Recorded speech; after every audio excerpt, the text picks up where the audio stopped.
اعوذ باللہ من الشیطان الرجیم بسم اللہ الرحمن الرحیم الحمد للہ الذی نور قلوب العارفین بنور معرفتہ واثبت فؤاد انبیائہ واولیائہ بقصص الانبیاء والمرسلین وأكمل إيمان المسلمين والمؤمنين بولاية علي أمير المؤمنين عليه السلام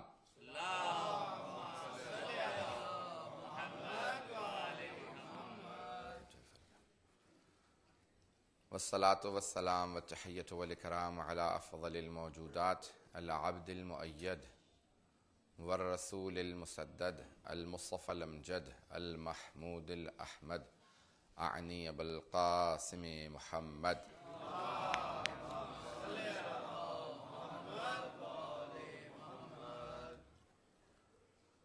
وعلى روحه ونفسه وسهره ووسيه سيد الأتقياء والأصفياء مولى الموالي إمام المتقين علي بن أبي طالب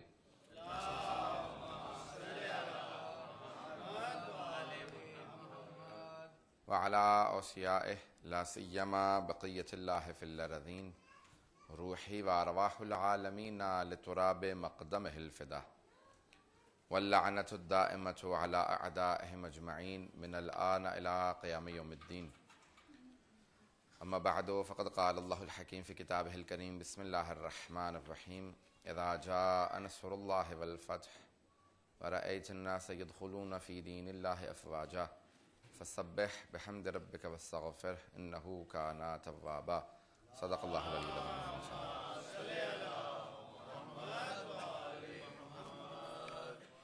سورہ فاتحہ کی درخواست کے لیے مرحوم سید فیض الحسن زیدی، مرحومہ عزیز بانو، مرحومہ صفیہ بیگم، مرحوم سید فرحت حسین عابدی، مرحومہ ساجدہ بیگم، مرحوم سید صغیر الحسن زیدی، مرحومہ حاجرہ خاتون، مرحوم سید کوثر عباس اور مرحومہ شکیلہ مظہر کے الفاتحہ.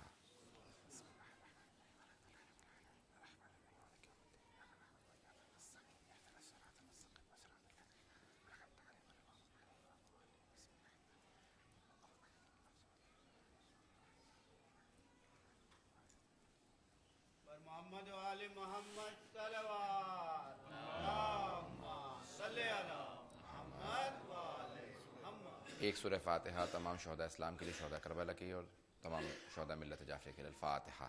بسم اللہ الرحمن الرحیم.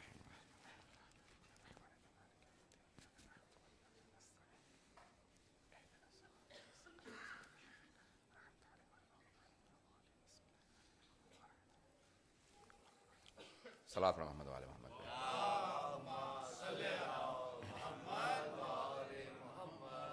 اس سے بہتر انداز سے صلاۃ کی زحمت کریں گے.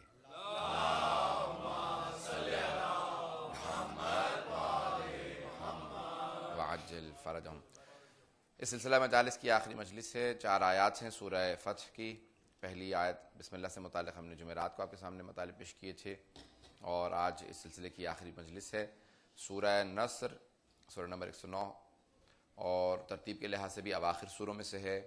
قرآن کی ترتیب ہے اور نزول ہے. نزول کے لحاظ سے بھی آخری سوروں میں سے سورہ ہے سورہ نصر، جس کے اندر اللہ نے وعدہ کیا ہے کہ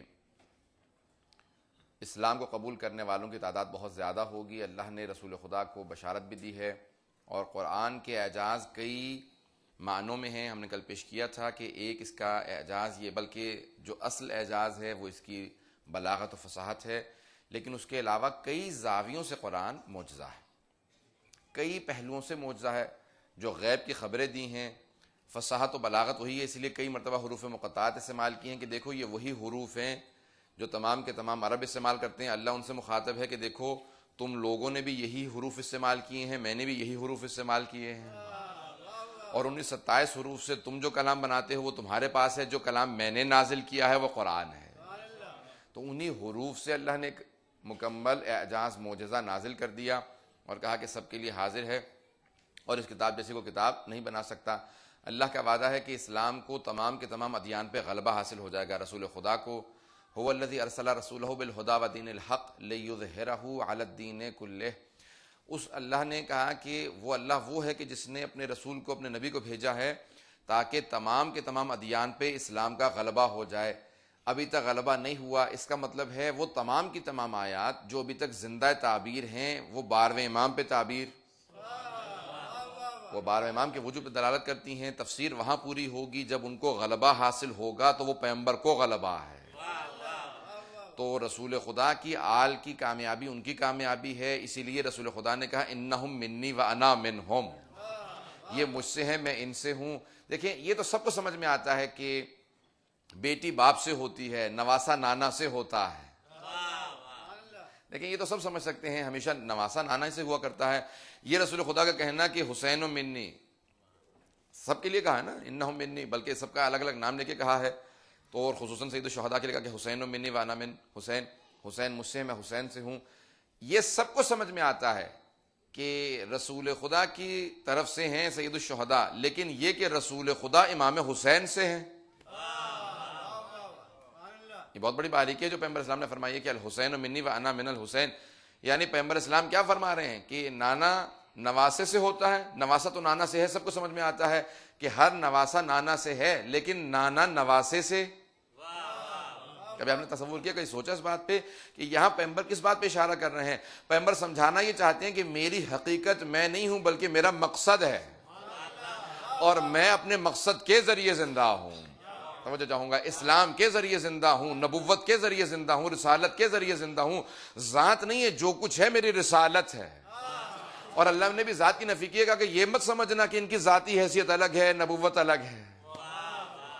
کہا یہ ذاتی حیثیت کچھ بھی نہیں ہے، جو کچھ ہے بس یہ رسالت ہے، جو کچھ ہے نبوت ہے، جو کچھ ہے ختم نبوت ہے. توجہ چاہوں گا، جو کچھ ہے عصمت ہے. کہا ان کی ذاتی کچھ حیثیت نہیں ہے بلکہ جو کچھ ہے یہ عہدہ ہے، یہ رسالت ہے.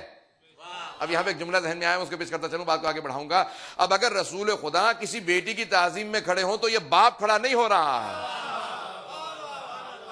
یہ رسالت کسی بیوی کی تعظیم کر کے بتا رہی ہیں کہ یہ واجب الاحترام ہے. اگر رسول خدا کسی بھائی کا بازو پکڑ کے کہہ دے من کن تو مولا، تو یہ بھائی بھائی کے لیے نہیں کہہ رہا، رسالت امامت کے لیے فرما رہی ہے. اگر کاندھے پہ کسی نواسے کو سوار کریں تو یہ نانا محبت میں نواسوں کو کاندھے پہ سوار نہیں کر رہا بلکہ رسالت. کچھ دو سبتین کو دو سبتوں کو کاندھے پہ سوار کر کے بتا رہی ہے کہ سبتین کا مقام کیا ہے.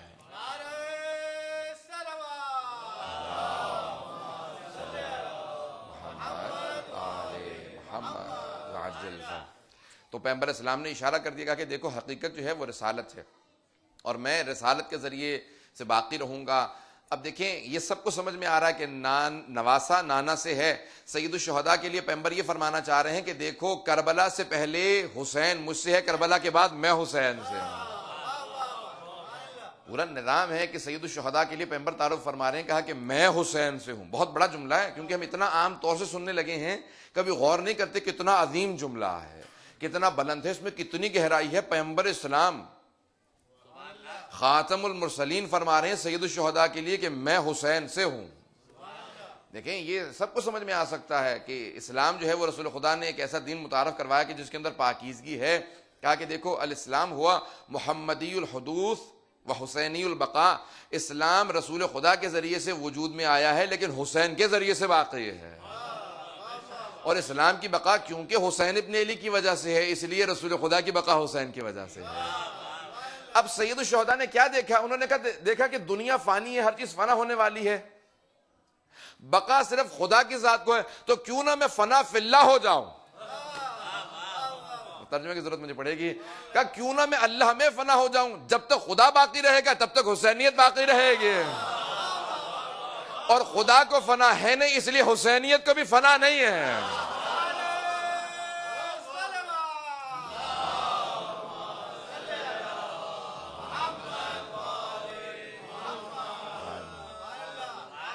کہ ایک ایسا پیغام دے جاؤں کہ جس طرح سے خدائی باقی رہے گی ویسے حسینیت باقی رہے گی. کہ کبھی بھی حسینیت کو سوال نہیں آئے گا، کیونکہ حسین ابن علی نے اپنے آپ کو فنا فی اللہ کر لیا ہے، خدا میں فنا کر دیا ہے. اور خدا نے وعدہ کر دیا کہ جو مجھ میں فنا ہو جاتا ہے اسی کو بقا رہتی ہے. اس نے کہا نا کہ وَكُلُّ شَيْءٍ هَالِكٌ إِلَّا وجہ ربک یعنی مختلف آیات ہیں قرآن کے اندر. سورہ رحمان کے اندر جو ہے الا وجہ رب ذی الجلال والاکرام، بے شک آپ کے رب کا چہرہ فنا ہونے والا نہیں ہے، وجہ اللہ فنا ہونے والا نہیں ہے.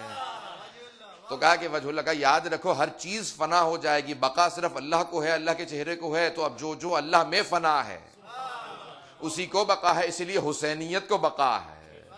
ہر چیز کو فنا ہے، حسین ابن علی کو بقا ہے، یہ ہمیشہ باقی رہے گا. یہاں تک کہ سید امیر المومنین، ایک جملہ بہت پیارا جملہ اچانک ذہن میں آیا، سوچ پیش کر کے آگے بڑھوں گا، بلکہ حدیث ہے امیر المومنین کی، اس حدیث کو پیش کروں. آپ فرماتے ہیں کہ 3 چیزیں جنت میں ہیں، جنت سے بہتر ہیں. اب وہ کہیں اور 3 پہ چلے نہ جائیے گا.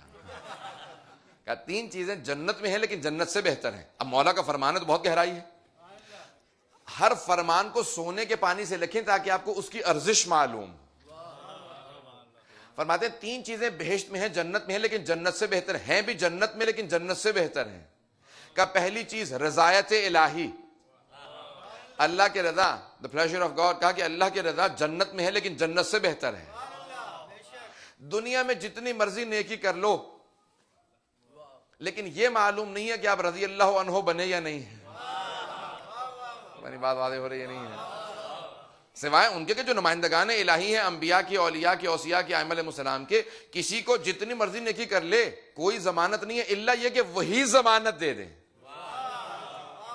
اللہ یہ کہ وہ ضمانت ہے جن کو اللہ نے ضمانت دے رکھی ہے. کسی کو کوئی ضمانت نہیں ہے کہ رضی اللہ عنہ ہے، جتنی مرضی نیکی کر لیجئے. مولا فرماتے ہیں کہ 3 چیزیں جنت میں لیکن جنت سے بہتر. کا پہلی رضایت الہی، کا جنت میں ہو اب یقین ہے کہ اللہ راضی ہے تبھی تو جنت میں بھیجا ہے. کیا جنت میں جنت سے بہتر. کیا دوسرے کا خلود، ہم فیہا خالدون، ایٹرنیٹی، ہمیشگی. کہ ہمیشہ ہمیشہ وہاں رہو گے. دنیا میں جتنا مرضی انجوائے کر لو، دھچکا لگا رہے گا، یہ زندگی ختم ہو جائے گی. کہ جنت میں جب پہنچ جاؤ گے تو وہاں کوئی دھچکا نہیں ہے، ہمیشہ ہمیشہ وہاں رہنا ہے. کہ اور تیسرے فرمایا گا کہ جنت میں ہے، جنت سے بہتر ہے کہ محمد و آل محمد کی ہمسائیگی. خود نہیں، ان کی ہمسائیگی جنت سے بہتر ہے. خود تو وہ ہیں جن کے صدقے میں جنت بنی ہے. کہا محمد و آل محمد کی ہمسائیگی اگر پہنچ جاؤ تو کہا جب مرضی دستک دو. کا مولا ذرا ایک مرتبہ رخ رونق کی زیارت کرا دیجئے. کہ جب چاہو جا کے درخواست کر سکتے ہیں کہ مولا پہنچ ہی گئے ہیں تو ایک مرتبہ زیارت کرا دیجئے. صلی علی محمد عاجل فرجهم. اسی لیے شاید مولا کا فرمان ہے کہ مجھے مسجد میں بیٹھنا جنت میں بیٹھنے سے زیادہ عزیز ہے. بہت بڑا جملہ ہے مولا کا. کہ مجھے مسجد میں بیٹھنا جنت میں بیٹھنے سے زیادہ عزیز ہے. کہ کیوں مولا؟ جنت میں تو سب جانے کی تمنا کرتے ہیں. کہ تم میں مجھ میں فرق یہی ہے کہ جنت میں بیٹھنا میری مرضی ہے، مسجد میں بیٹھنا خدا کی مرضی ہے. بس کائنات میں ایک ایسا ہے جس کے لیے اللہ نے آیت نازل کی ہے، وَمِنَ النَّاسِ مَن يَشْرِي نَفْسَهُ ابْتِغَاءَ مَرْضَاتِ اللَّهِ. ایک ایسا ہے جس نے اپنے نفس کو اللہ کی مرضیوں کی خاطر دے دیا ہے. اب اس لیے جب اللہ کی مرضات کو علی بن ابی طالب نے لے لیا تو کہا پھر اللہ کی مرضی کو ہر چیز پہ فوقیت دوں گا. اللہ اکبر. یہ ہے مرضات امیر المومنین. یہاں پہ اگر یہ ساری کی ساری بات واضح ہو کہ دین کا غلبہ کیسے ہوگا، انہی آل کے ذریعے ہوگا، اہل بیت کے ذریعے ہوگا. حضرات ایک واقعے کو پیش کر دوں گا تاکہ میں بات کو واضح کر سکوں، بات کو آگے بڑھا دوں گا. امیر المومنین کے پاس جب ایک آدمی کو لایا گیا، ابن کوا، ایک یہ اردو والا کوا نہیں ہے، وضاحت کرنی پڑتی ہے. نام تھا ایک آدمی کا ابن کوا. بہرحال جیسا نام ہے ویسے ہی پس منظر سارا پہنچ جائیے گا. تو بہت سے لوگوں کی عادت ہوتی ہے ہمیشہ طنز کرنے کی اور ہمیشہ مومنین کو تنگ کرنے کی. اچھا، اس زمانے کے اندر امیر المومنین کے ماننے والے بہت کم تھے اور کیونکہ 25 سال کے اندر کافی نفاق جو ہے وہ مضبوط ہو چکا تھا، تو ایسے افراد کے جو امیر المومنین کے ماننے والوں پہ اکثر طنز کرتے رہتے تھے. اچھا، غربت کی وجہ سے کچھ چیزیں ایسی ہیں کہ جس کے اندر ایک گناہ کم ہو جاتا ہے. یہ نہیں کہ گناہ نہیں رہتا، اس کی گناہ کی شدت کم ہو جاتی ہے. امیر المومنین نے کچھ شرائط، پیغمبر اسلام نے امیر المومنین نے شرائط رکھی ہیں. کہا چوری اگر کوئی کرے گا تو ہاتھ کیسے کاٹے جائیں گے؟ کہا ایک پہلے بات، کوئی چیز باہر رکھی تھی اٹھا کے لے جائے تو ہاتھ نہیں کاٹا جائے گا، تالا توڑنا شرط ہے. احکام ہے یہ. کہا کہ تالا توڑنا شرط ہے. دوسرے، چیز کی ارزش ہونا ضروری ہے. یہ نہیں کہ کھانے کی چیز لے گیا اس پہ ہاتھ کاٹ دیا جائے بیچارے کا. کسی نے $2 اٹھایا، $50 اٹھا لی، اس کے بعد اس کا ہاتھ کاٹ دیا. نہیں. کہا کہ کوئی ایسی چیز ہو جس کو لوگ کہیں کہ یہ با ارزش ہے، ہاتھ آسانی سے نہیں کٹے گا. کہا تعزیر ہو سکتی ہے لیکن ہاتھ نہیں کاٹا جائے گا. پتہ نہیں حضرات اگر میں واضح کر پا رہا ہوں کہ نہیں کر پا رہا ہوں. اسلام کی جو حدود ہے نا، اس پہ پوری ایک بحث ہے علماء کے درمیان، فقہا کے درمیان، یہ آیت تخویفی ہیں یا اجرائی ہیں، یعنی واقعی امپلیمنٹ کرنے کے لیے بنائے گئے ہیں یا ڈرانے کے لیے بنائے گئے ہیں. پتہ نہیں واضح کر پا رہا ہوں کہ نہیں کر پا رہا ہوں. یہ کہا اکثر اوقات اتنے زیادہ سا قانون صرف ڈرانے کے لیے بنائے گئے ہیں کہ یہ ہو جائے گا، اور اسی لیے آواز دی گئی ہے. اب یہ نہیں کہ وہ جیسے ضیاء الحق نے پاکستان میں کوڑے لگوائے تھے، میں اس کے بھی دیکھ رہا تھا کلپ کہ معاذ اللہ استغفر اللہ، ویسے کوڑا کہ وہ ایک دوڑتا آ رہا ہے، پہلوان آیا دوڑتا، اس نے آرمی کا اس نے کھینچ کے دھاڑ ایک تھا. نہیں، شرط یہ ہے کہ خود قاضی مارے گا اگر بوڑھا ہو تو جس کو کہہ دے گا وہ مارے گا، اور شرط یہ ہے کہ جب وہ تازیانہ اٹھائے گا تو کاندھے سے اوپر نہیں جا سکتا. یہ نہیں ہے کہ دوڑتا آئے گا. ایک پہلوان کو ہائر کر لیا گیا ہے کہ 100 کوڑے مارنے ہیں، اس نے کہا میں تو 20 کے بعد تھک گیا ہوں، دوسرا والا پہلوان ہے وہ 20. نہیں، ایک ہی آدمی مارے گا، جتنا مرضی تھک جائے کوڑے وہی مارے گا، اور ہاتھ کو اس کاندھے سے زیادہ بلند نہیں کر سکتا. جب کوڑا لگائے گا تو مارے گا، کہا کہ بے شک آہستہ مارو لیکن شور زیادہ مچاؤ. پتہ نہیں بات واضح ہو رہی ہے نہیں ہو رہی ہے. کہ شور زیادہ مچاؤ گا کیوں؟ کہ تاکہ دیکھنے والوں کو حال کیا ہوگا. خوف پیدا کرنا مقصود ہے، لوگ گناہ سے بچیں، نہ یہ کہ اتنا زیادہ کہ لوگوں کو مار مار کے جان سے مار دو. پہنچ جائیے گا. ایک صاحب نے بیٹے کو جان سے ہی مار دیا تھا، مارتے مارتے. تو امیر المومنین پورا کا پورا نظام ہے. آیا ایک آدمی کہا کہ ابن کوا نے کہا کہ یا علی، آپ کے چاہنے والے نے چوری کر لی. مولانا کا بلاؤ. اچھا، اسلام میں 2 طرح سے جرم ثابت ہوتا ہے. اب آپ کہیں گے پورا فقہ پہ ہی چلا گیا آج، میں نے اتنا وہ نہیں سوچ رہا تھا. 2 طرح سے گناہ ثابت، ایک شہود گواہوں سے، وٹنسز سے، اور دوسرا اقبال جرم، یعنی ایک آدمی ٹو کنفیس یور اون، آپ ٹو پلیڈ گلٹی، جیسے قانون میں کہا جاتا ہے لا کی ٹرم میں ٹو پلیڈ گلٹی، یعنی ایک آدمی خود اقبال جرم کر لے، کہے میں نے یہ گناہ کیا. 3 مرتبہ اقبال جرم کرے تو اس کو سزا دی جائے گی، یا پھر گواہ ہر جگہ پہ مختلف ہیں.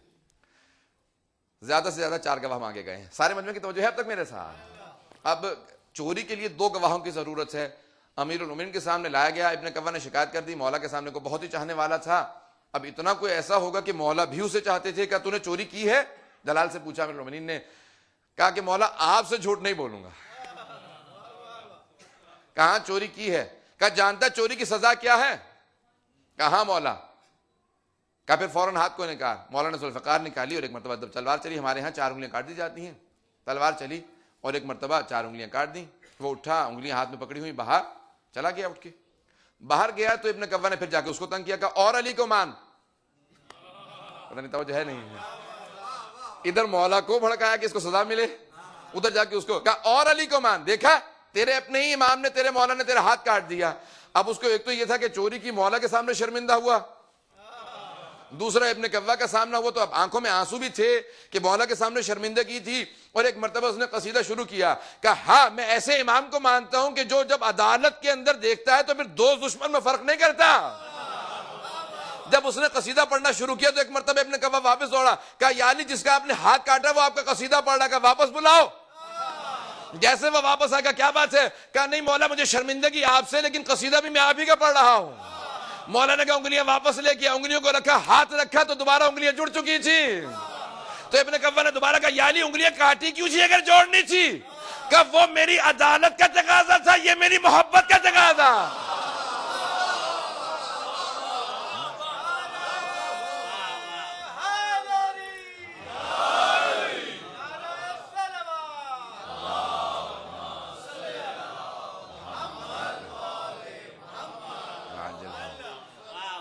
کہ وہ میری عدالت کا تقاضا تھا، یہ میری محبت کا تقاضا ہے.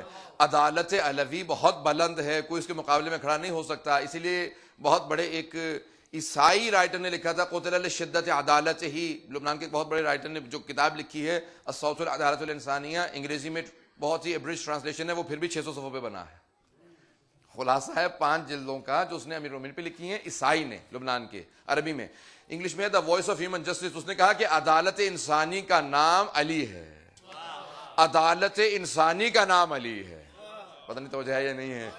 The voice of human justice یعنی عدالت، ندائے عدالت انسانی علی ابن ابی طالب ہیں. کہ علی کے علاوہ کسی کو بھی عدالت انسانی کی آواز نہیں کہہ سکتے. کہ پوری دنیا پہ غلبہ ہوگا تو علی کی عدالت کی وجہ سے ہوگا. وہ خود ہی کہتا ہے کہ تاریخ کے اندر بڑے بڑے ظالموں کو ظلم کی وجہ سے مارا گیا. کہ تاریخ میں صرف ایک ایسا شخص ہے جس کو عدالت کی وجہ سے شہید کیا گیا. شدت عدالت کی وجہ سے لوگ برداشت نہیں کر پا رہے تھے کہ اتنی عدالت. اب ذرا سنیں گے جو میں جملے پیش کرنا چاہ رہا ہوں کہ دین کا غلبہ کس علی اور آل علی کے ہاتھوں ہوگا. سننا چاہیں گے حضرات؟ میں پیش کرنا چاہتا ہوں, اگر تھوڑا سا وقت لوں گا تو. اللہ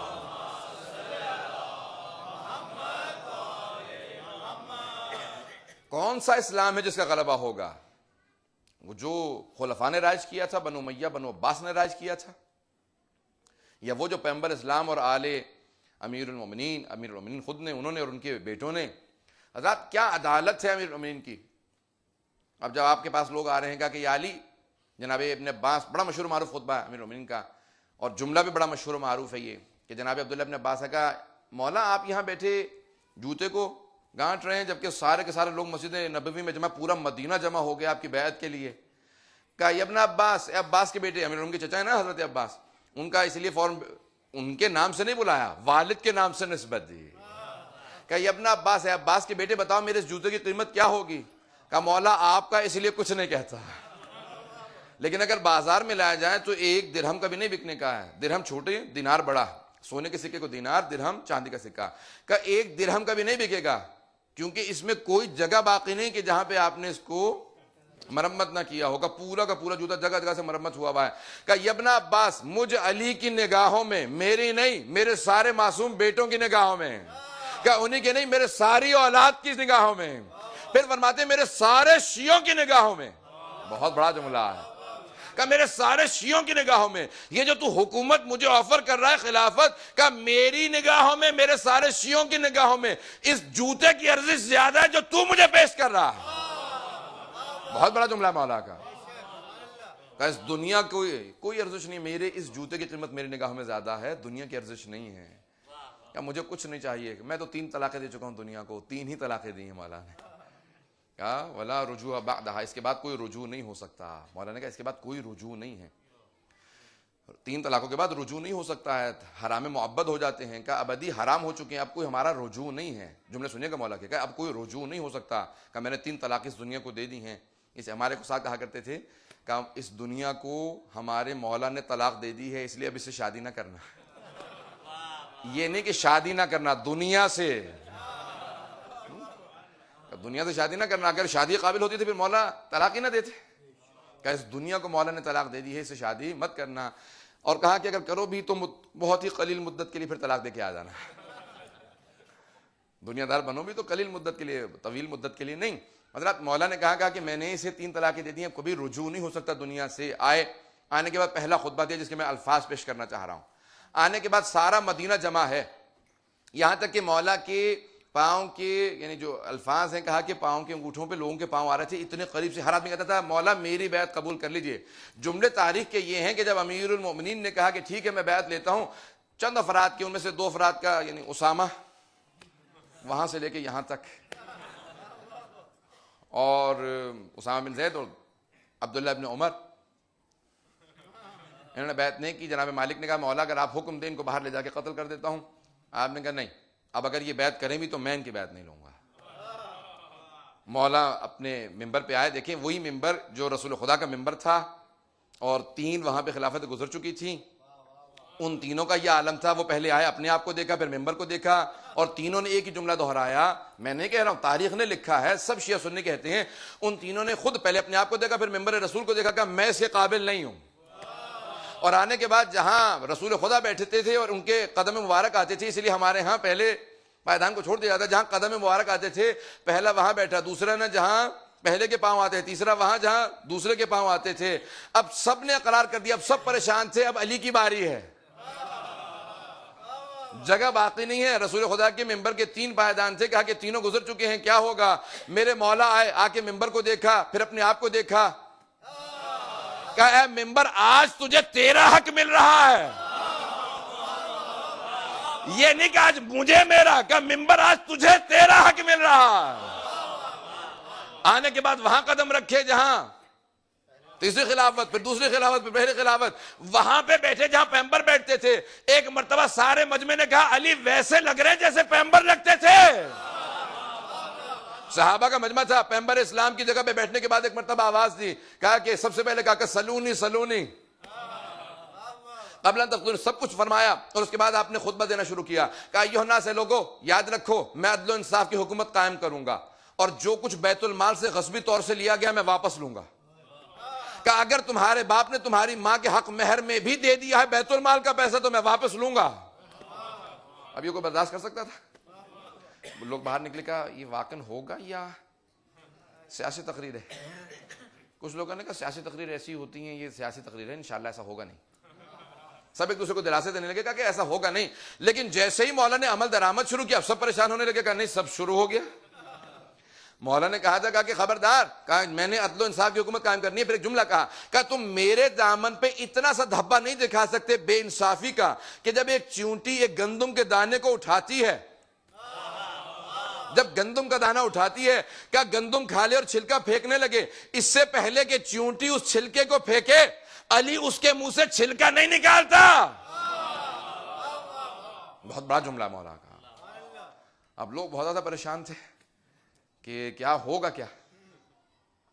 وہاں پہ باقاعدہ گورنرشپ تقسیم ہونے لگی۔ مولانا نے کہا سارے گورنر معزول ہیں، پتہ نہیں پہنچ رہے ہیں نہیں پہنچ۔ ایک گورنر نے کہا میں تو شام کی حکومت نہیں چھوڑتا۔ کسی بھی حاکم کو، کسی بھی گورنر کو کبھی بھی معزول کرنے کا حق ہے۔ اگر گورنر انکار کر دے تو وہ باغی ہے۔ بات واضح ہو رہی ہے؟ تو مولا نے معاویہ کو معزول کیا، اس نے ہٹنے سے انکار کر دیا۔ پھر اس کے بعد بہرحال جو کچھ ہوا آپ کے ذہنوں میں، مولا نے باقاعدہ ہر چیز کو تقسیم کرنا شروع کیا۔ دو افراد طلحہ و زبیر، دونوں کا بڑا رتبہ تھا، بہرحال جیسا تھا میں زیادہ باریکی میں بھی جا سکتا۔ اب دونوں کے دونوں آئے۔ آنے کے بعد پہلے جناب عمار یاسر سے کہا کہ عمار ذرا امیر المومنین کو ایک سفارش کرنا، ہم دونوں آئے ہیں۔ انہوں نے کہا بات سنو، بات جو کرنی ہے خود سے کرو۔ وہ امیر المومنین کی بارگاہ میں کام کرنے والے تھے، وہ جانتے تھے مولا کا مزاج کیا ہے۔ کہا جو بات کرنی ہے خود سے کرو، مجھ سے مت کہنا۔ کہا تھوڑا سا مقدمہ بنا دو، ہم نے سنا کوفہ اور بصرہ کا گورنر ابھی کوئی نہیں بنا۔ کہا اگر تم اپنے آپ کو اس قابل سمجھتی ہو، آؤ آ کے اپنے سامنے بات خود سے کہو۔ انہوں نے کہا ٹھیک ہے، جب مولا کھانے کے لیے بیٹھیں گے تو ہم آ جائیں گے۔ مولا کے لیے دسترخوان لگایا گیا۔ انہوں نے کہا کہ کھانا کب آئے گا؟ پتہ نہیں توجہ ہے نہیں۔ انہوں نے کہا یہی خشک روٹی اور یہ جو پانی رکھا ہے یہی کھانا ہے۔ جب یہ عالم دیکھا تو ان میں سے ایک نے دوسرے کو کوہنی ماری سے کہا نکل لو، یہاں کوئی دال گلنے والی نہیں ہے۔ جس کا اپنا یہ عالم ہو، ہمیں وہاں پہ کچھ بھی نہیں۔ انہوں نے کہا ایک منٹ۔ کہا مولا ہم نے سنا کہ کوفہ اور وہ بصرہ ابھی گورنر کوئی نہیں بنا۔ مولا نے کہا ہاں نہیں بنا۔ پھر یعنی ایک ایسا سلسلہ نہیں ہے کہ وہاں پہ don't bit about the Bush, سیدھے بات کرو۔ مولا نے کہا جو کچھ ہے صاف صاف بات کرو۔ کہا مولا ہم خدمت کے لیے حاضر ہیں۔ جتنا ہو سکتا تھا۔ مولا نے کہا اگر مجھے تمہاری خدمت چاہیے ہوگی خود بتا دوں گا، اگر اور کوئی کام نہیں ہے تو چلے جاؤ۔ باہر نکل کے دونوں نے فیصلہ کر لیا کہ یہاں کچھ نہیں ہوگا۔ مولا نے ایک مرتبہ جناب حضرت عثمان ابن حنیف کو کہا کہ تمہیں گورنر بنا دیا گیا ہے۔ وہ جانے لگے، ان کے بیٹے نے کہا بابا مجھے نئے کپڑے اور نئے جوتے تو لے دیں، اب گورنر بن گئے۔ کہا تجھے بیت المال کے پیسوں سے کیسے لے دوں؟ کہا بابا آپ نے کبھی آج تک دیکھا کہ کسی گورنر کے بیٹے کے نئے کپڑے اور نئے جوتے نہ ہو؟ کہا تو نے گورنر کے بیٹا کیا گورنر دیکھا ہے کہ جس کے پاس نئے جوتے نہ ہو؟ کا خبردار یہ امیر المؤمنین کا گورنر ہے۔ بات واضح ہو رہی ہو نہیں؟ یہ عدالت علوی تھی حضرات، اس کا نمونہ 12ویں امام قائم کریں گے۔ بات واضح ہو رہی ہے؟ یہ جو پوری دنیا میں غلبہ ہوگا وہ عدالت علوی ہوگی جو 12ویں امام کے ہاتھوں سے اجرا ہوگی۔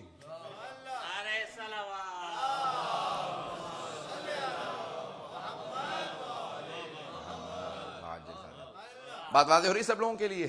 زیادہ سخت و تلخ تو نہیں ہے، ہو بھی تو آج لاسٹ مجلس ہے۔ حضرات یہ پوری تاریخ ہے امیر المؤمنین کا عدالت میں۔ دیکھیں ایک جملہ چلا اور پھر انگریزی میں بھی آ گیا، جس کا جملہ ہے وہ بھی پیش کرتا چلوں۔ انگریزی میں بھی آپ لوگ کہتے ہیں نا کہ ایوری تھنگ از فیئر ان، میں نے کچھ بھی نہیں کہا، پہلا حصہ پیش کیا۔ تو یہ معاویہ ابن ابی سفیان کا جملہ ہے۔ اس نے کہا ہر چیز جائز ہے، جنگ میں سب کچھ جائز ہے، پانی بند کر دو، نئے نئے ہتھ کنڈے استعمال کرو۔ جب امیر المؤمنین سے کہا گیا کہ مولا اب ہمارا قبضہ ہو گیا ہے دجلہ پہ، ہم پانی بند کر دیں؟ کہا خبردار پانی بند مت کرنا۔ کہا ہم نے تو جانوروں کے لیے کبھی پانی بند نہیں کیا ہے۔ کہ سب کو پانی پینے تو ہم پانی بند نہیں کریں گے. کہ لیکن مولا جب بھی معاویہ کو موقع ملتا ہے وہ آپ کا پانی بند کر دیتا ہے, آپ پانی بند نہیں کرتے. کہ وہ اس کا کردار ہے, یہ ہمارا کردار ہے, ہم پانی بند نہیں کریں گے, کہ ہماری طرف سے پانی جاری رہے گا. اب ہر روز ایک نیا پلان ہوتا تھا. مولا نے فوراً ایک لشکر کو تیار کیا, کہا چلو معاویہ سے جنگ کریں گے.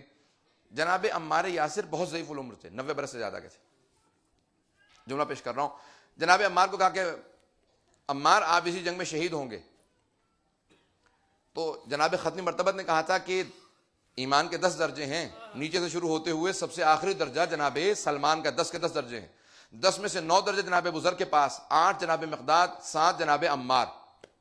جیسے جناب عمار نے سنا کہ میں شہید ہوں گا تو ان کے ذہن میں ایک بات آئی کہ اس کا مطلب ہے کہ میرا درجہ اگر سلمان کے جتنا نہیں تو مقداد بزرگ سے تو بڑھ ہی جائے گا. پتہ نہیں توجہ ہے نہیں ہے.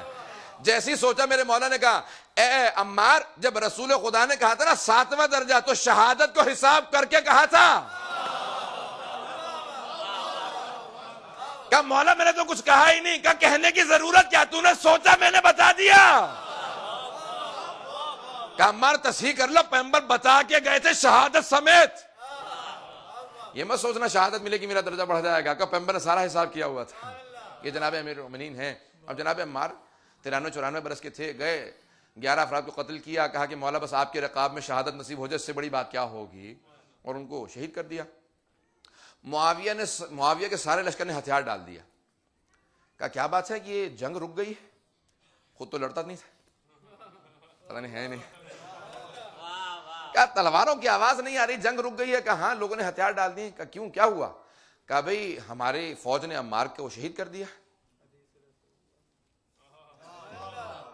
دیکھیں حدیث متواتر اسے کہتے ہیں جس کے کم از کم 10 راوی ہوں یا اس سے زیادہ ہوں, اور جس کو سب نے, سارے صحابہ نے سن رکھا ہو, سارے تابعین نے سن رکھا ہو. جس کو سب نے سن رکھا تھا معاویہ کو وہ بھی نہیں پتا. کہا اگر عمار کو مار بھی دیا ہم نے تو کیا ہوا؟ کہا بھئی رسول خدا کی حدیث ہے کہ یا عمار ستقتلک فئۃ الباغی, ہے عمار تمہیں باغی گروہ. کہا پھر کیا ہوا؟ کبھی ہم نے مار دیا تو ہماری فوج کے ذہن میں بیٹھ گئی بات کہ ہم لوگ باغی ہیں, اب کوئی لڑنے کے لیے تیار نہیں ہے, سب کے دل علی کی طرف مائل ہو گئے. کہا پھر سمجھاتے کیوں نہیں ہو؟ ذہن میں رکھیے گا ایوری تھنگ از فیئر, سب کچھ ہی جائز ہے. کہا کیا سمجھائیں, سمجھانے والی بات ہی نہیں ہے, ہم نے قتل کیا, باغی ہم ہیں. کہا نہیں, لوگوں سے کہو کہ نہ علی لے کے آتے عمار کو, نہ عمار مارے جاتے, تو اس کا مطلب ہے قاتل علی ہیں. پتہ نہیں آپ نے غور کیا یا نہیں کیا. کہا کہ پھر لوگوں کے ذہن میں بات ڈال دو کہ نہ علی لے کے آتے اس بڑھاپے کے اندر, نہ عمار مارے جاتے, اس کا مطلب ہے امیر المومنین. اب جیسی فوراً جنگ دوبارہ شروع ہوئی, مولا نے کہا کیا بات ہے, معاویہ کے لوگوں نے ہتھیار کیوں اٹھائے؟ کہ مولا معاویہ کہہ رہا ہے, اس کے لشکر کہہ رہا ہے کہ نہ علی لے کے آتے. کہ اگر اس کی اس منطق کو, اس دلیل کو, اس لاجک کو قبول کر لیا جائے تو جناب حمزہ کے قاتل خود پیغمبر ہیں. نہ پیغمبر حضرت حمزہ کو لے کے جاتے, نہ حضرت حمزہ مارے جاتے. آپ نے غور کیا ذرا؟ ایک آدمی نے کہا کہ مولا معاویہ بہت ہی تیز ہے, بہت ذہین ہے. مولا نے کہا تلکا حیلۃ, خبردار عقل مندی اور باہوش مت کہنا, یہ عیاری مکاری ہے. آپ نے فرمایا, کہا کہ العقل ما عبد بہ الرحمن, عقل وہ چیز ہے جس سے رحمان کی پرستش کی جائے. کہا یہ جو معاویہ کر رہا ہے یہ شیطان کی پرستش ہے. کہا رحمان کی پرستش انسان کے ہاتھ باندھ دیتی ہے. کہا کہ اگر چاہوں تو اس سے زیادہ میں یہ سارے اس قسم کی دلیلیں لا سکتا ہوں, لیکن نہیں, مکر و فریب ہیلا یہ مجھے میرے شیعوں کو بھی زیب نہیں دیتا, میں تو امام المتقین ہوں. کہا کہ میں کوئی ایسا استعمال نہیں کروں گا ہر بار جو معاویہ نے استعمال کیا. کہا کہ نہیں حضرات, یہ پورا کا پورا نظام ہے جو اس نے بنایا تھا, جو آج تک شیعوں کے خلاف کھڑا ہوا ہے, جس نے بسم اللہ کو قرآن سے نکال دیا. قرآن کے متعلق میں چند ایک جملے پیش کروں گا جس میں آپ لوگ شاید برداشت نہ کر سکیں, لیکن پیش کرنا ضروری ہے تاکہ نوجوانوں کو پتہ چلے کہ ہم بے وجہ کسی سے نفرت نہیں کرتے. معاویہ نے باقاعدہ بہت سے صحابہ کو ہائر کیا, یہ آپ کی امریکہ کی زبان میں بتا رہا ہوں, اور پیسے دینے لگا. کہا کہ یہ اس قسم کی احادیث مجھے چاہیے جو علی بن ابی طالب کے خلاف جاتی ہوں. یہ جو آج تک بعض اہل سنت کی کتاب میں بہت سی احادیث اب تک باقی ہیں کہ جو شراب پی کے نماز پڑھانے والی بات تھی, معاویہ کے کس رشتہ دار سے متعلق تھی اور اس کو کہاں پہ نسبت دی, سب کے ذہنوں میں بات پہنچ رہی ہے. یہ معاویہ نے باقاعدہ پیسے دے دے کے باقاعدہ کہا کہ یہ, یہاں تک کہ آج تک یہ روایت, البتہ ٹھیک ہے مسند کتابوں میں نہیں, مستند کتابوں میں نہیں, لیکن اہل سنت کی آج تک کتابوں میں حدیث باقی ہے, یعنی حدیث گھڑی ہوئی حدیث ہے کہ کہا یہ جو ومن الناس من یشری نفسہ ابتغاء مرضات اللہ, یہ جب شب ہجرت امیر المومنین بستر رسالت پہ سوئے تو آیت نازل ہوئی، تو معاویہ نے باقاعدہ ایک آدمی کو پیسے دیے، کہا کہ اس کو ایک حدیث گھڑ دو کہ یہ عبد الرحمن ابن ملجم کے لیے آئی ہے آیت، اور آج تک باقی ہے عبد الرحمن ابن ملجم، یعنی قاتل امیر المؤمنین کے لیے۔ بات واضح ہو رہی ہے حضرات؟ شیعوں کو کسی سے بغض نہیں ہے، جب بھی اہل بیت کی جہاں مخالفت آ جاتی ہے اسے ہم قبول نہیں کرتے۔ بات واضح ہوئی کہ تاریخ میں ایسا بہت کچھ ہوا ہے جو آج تک باقی ہے، اور یہ تاریخ نہیں ہے، عقائد کا حصہ ہے۔ اگر کبھی بھی کوئی عالم دین کا جو تاریخ ہے اس کو بھلا دو، یہ تاریخ نہیں ہے، اب یہ ہمارے عقائد کا حصہ بن چکی ہے۔ جو امامت کے مقابلے میں آ جائے وہ قابل قبول نہیں ہے، وہ تاریخ نہیں ہے۔ ایک سوال کیا تھا کسی نے 2 دن پہلے، اور کہا تھا کل جواب دوں، لیکن کل میں بہرحال اس کا جواب دینا بھول گیا۔ اچانک ابھی سوال ذہن میں آیا کہ امیر المومنین نے اپنے بیٹوں کے نام بھی رکھے تھے، ابو بکر، عمر اور عثمان نام رکھے تھے امیر المومنین نے۔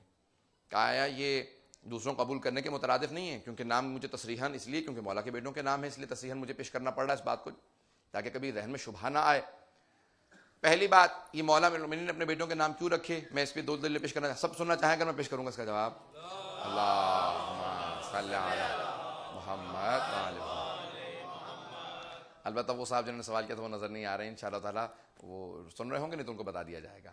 تو پہلی دلیل، امیر المومنین نے کہا کہ دیکھو نام پہ مت جانا، اگر ہمارا دشمن بھی ہمارا نام رکھ کے آئے تو پہچان لینا یہ صدام ہے، حسین نہیں۔ نام سے کبھی دھوکہ نہ کھانا، کہ کوئی ہمارا نام رکھ لے تو کبھی نام سے دھوکہ کھا جاؤ، کا پہلی دلیل۔ اور دوسرے، خود مولا نے فرمایا کہ دیکھو ایک ایسا دور آئے گا، تقیہ کا دور آئے گا، اگر ہم پہ نام رکھو گے بچوں کے، جو مولا کے فوراً بعد حجاج کا دور آیا، محمد مسلم کا دور آیا، بہت سے ادوار آئے، کہ دیکھو ایک ایسا دور آئے گا ہم پہ نام رکھو گے تو بچوں کو قتل کر دیا جائے گا۔ پتہ نہیں واضح ہے یا نہیں؟ کا نام رکھنے پہ قتل کر دیا جائے گا، کہ دیکھو میں نے اپنے بچوں کے نام رکھ دیے ہیں، تم نیت کر لینا ہم نے اپنے بچوں کے نام علی کے بچوں پہ رکھے ہیں۔ اتنی بڑی قربانی صرف مولا دے سکتے تھے، اور کوئی نہیں دے سکتا، کوئی اور اتنی بڑی قربانی نہیں دے سکتا۔ جملہ بھی کہہ دیا، کہا یاد رکھو میں نے رکھ دی ہے، نیت کر لینا کہ امیر المؤمنین کے بچوں پہ ہمارے بچوں کے نام ہیں۔ اور بہت سے لوگوں نے بچایا، اور یہاں تک آپ نے کہا کہ دیکھو جب حجاج کہے گا نا، جناب کمیل سے کہا، جناب میثم تمار سے کہا، سب سے کہا کہ دیکھو جب حجاج تم پہ ظلم کرے گا، زبانیں کاٹے گا، ہاتھ کاٹے گا، پاؤں کاٹے گا، سولیوں پہ چڑھائے گا، ناخون کھینچ دے گا، داڑھی کے بال نوچے گا، سب کچھ کرے گا، کہ یاد رکھو میں سب سے ابھی سے کہہ رہا ہوں، جو کچھ کہے گا میرے خلاف تم کہہ دینا۔ میں وہ الفاظ میں دہرانا چاہتا، مولانا نے کہا وہ جو کہے گا نا میری اہانت کے لیے، میری توہین کے لیے، میں تم سب کی پھر بھی شفاعت کروں گا۔ اللہ اکبر، میرے لاکھوں روح قربانوں ایسے امام کی عظمتوں پہ، کہا میں پھر بھی شفاعت کروں گا، تم سب کو اجازت دیتا ہوں۔ جب جناب میثم تمار سے کہا کہ دیکھو اے میثم تمار، تمہیں حجاج سولی پہ چڑھائے گا، ہاتھوں میں کیلے ٹھوک دے گا، پاؤں میں، تمہاری پنڈلیوں میں، بوڑھے ہو چکے ہوگے، کہ جگہ جگہ پورے جسم میں کیلے، اور ایک باقاعدہ تمہیں درخت کے اوپر سولی پہ چڑھا دے گا حجاج، کہ سولی پہ چڑھا دیے جاؤ گے، کہ مولا کون سے درخت پہ؟ اس محبت کا اظہار کرنا یہ میثم تمار کا کام ہے۔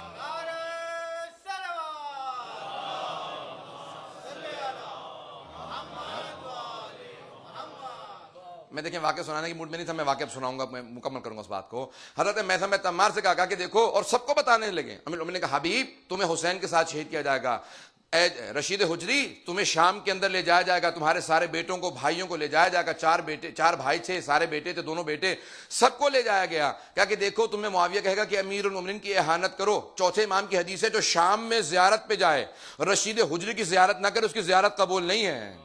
اب سوچئے کہ امیر المومنین کے چاہنے والے کا یہ مقام بن جائے کہ جناب رشید حجری سے کہا گیا، صرف جملہ پیش کر کے آگے بڑھ رہا ہوں، جناب رشید حجری سے کہا گیا، کہا کہ علی ابن ابی طالب کے خلاف دشنام کہو، کہا خبردار دوبارہ جملہ نہ دہرانا، جس کو مارنا چاہتا ہے مار دے۔ کہا کہ پھر بتاؤ کس سے شروع کریں؟ کہا پہلے میرے بیٹوں کو مار دو، پھر بھائیوں کو، پھر آخر میں مجھے مارنا۔ تو ایک آدمی نے سوال کیا کہ سب کو تم نے پہلے شہید کروا دیا، آخر میں شہید ہو رہے ہو کیوں؟ پہلے خود شہادت کو قبول کیوں نہیں کیا؟ کہا میں ڈر یہ رہا تھا کہیں ایسا نہ ہو کہ میرے بیٹے مجھے شہید ہوتا دیکھے، زبان کٹتی دیکھے، ہاتھ کٹتے دیکھیں تو کہیں خدا نہ خاصہ مولا کی توہین کر دے۔ اللہ اکبر، کہا پہلے انہیں مار دو تاکہ کوئی جسارت نہ کرے، کہ پہلے ایک کو شہید کر دو، میں آخر میں برداشت کر لوں گا، میں سب کا غم لے کے جاؤں گا، لیکن میں برداشت نہیں کروں گا کوئی مولا کی تو۔ اللہ اکبر، بہت بڑا مقام ہے ان کا، کوئی مقابلہ نہیں کر سکتا ہے ان اصحاب سے۔ آج بہت آسان ہے، آج بہت آسان ہے نام لینا، اور پھر بھی اگر کوئی کترائے کوئی نہ کترائے. اس تو بڑے بڑے سخت ادوار گزر گئے ہیں, آج تو کوئی دور سخت ہی نہیں ہے. آج پاکستان, خبردار کوئی یہ کہے کہ آج تقیہ کا دور آ گیا ہے, نہ خبردار. ہماری آبادی بہت زیادہ ہے, بعض علاقوں میں ممکن ہے تقیہ کا دور ہو. خبردار کوئی فرار کرنے لگے اور کہے کہ نہیں آج سے چھپا لیا جائے گا, صرف جان بچانے کے لیے بعض خاص مواقع پہ آپ کہہ سکتے ہیں کہ اپنے آپ کو چھپا لیں, انگوٹھی چھپا لیں. لیکن خبردار کوئی یہ نہ کہ ہم دین چھوڑ دیتے ہیں, عزاداری چھوڑ دیتے ہیں, چیزوں کو چھپا لو اور ایک مرتبہ تقیہ کے دور میں چلے جاؤ, مجالس کو چھوڑ دو. خبردار اس حد تک تقیہ پہ جو کہے اس کو روک دو, سمجھاؤ کہ خبردار وہ دور نہیں ہے جو گزر چکا. جب وہاں تقیہ نہیں کیا, لوگوں نے جانے دیے, تو آج تو بہت شیعہ قوی ہیں. آج مٹانے سے مر جائیں گے, مٹ جائیں گے آج شیعہ. وہ مر گئے جو مٹانا چاہتے تھے. کہاں ہے وہ معاویہ؟ آج اسی قبر تلاش کیجئے, قبر کا نام و نشان نہیں ہے. کہاں ہے وہ بنی عباس؟ قبروں پہ ٹھوکر مار کے کہو اٹھ کے بتاؤ جن علی کے شیعوں کو مٹانا چاہتے تھے. آج ہر جگہ مجلس ہے. ڈرتے نہیں ہیں موت سے, ڈرتی ہے ہم سے موت. یہ پاکستان کے حالت تناظر کے اندر ایک پاکستانی شاعر نے کہا, ڈرتے نہیں ہیں موت سے, ڈرتی ہے ہم سے موت, ہم لوگ کربلا سے کفن لے کے آتے ہیں.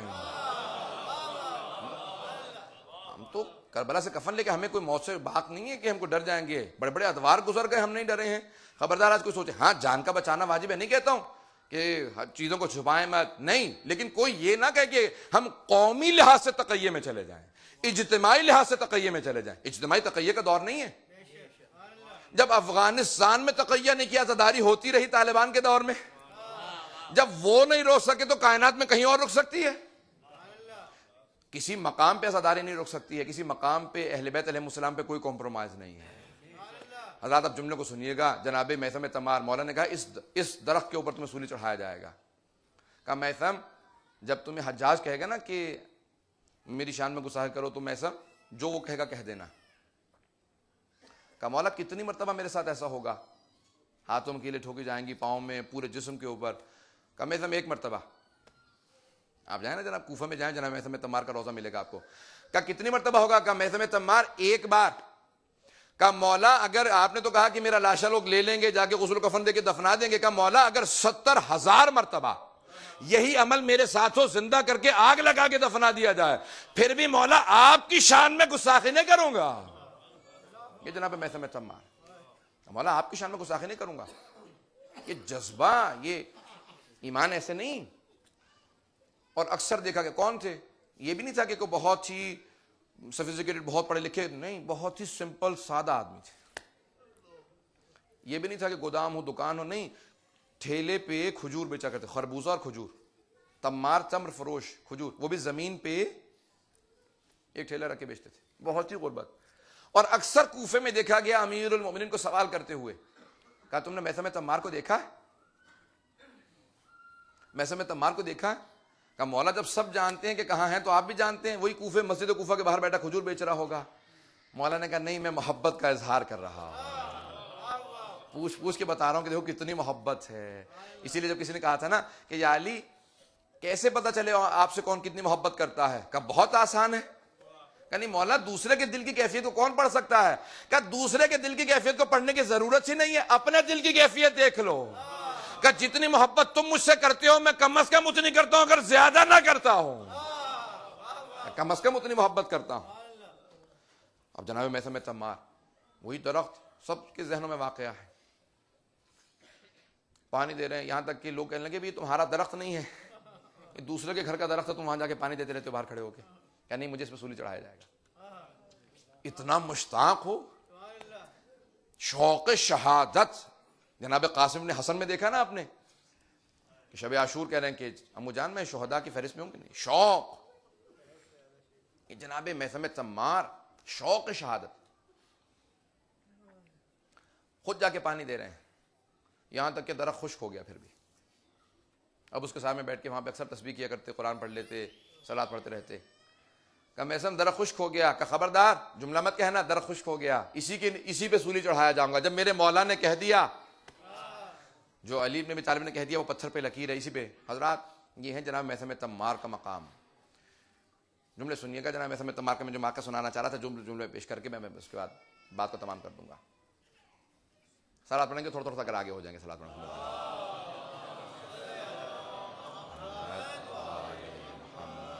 وعجل فرجهم. پھر بے بات بلند صلوات محمد علیہ.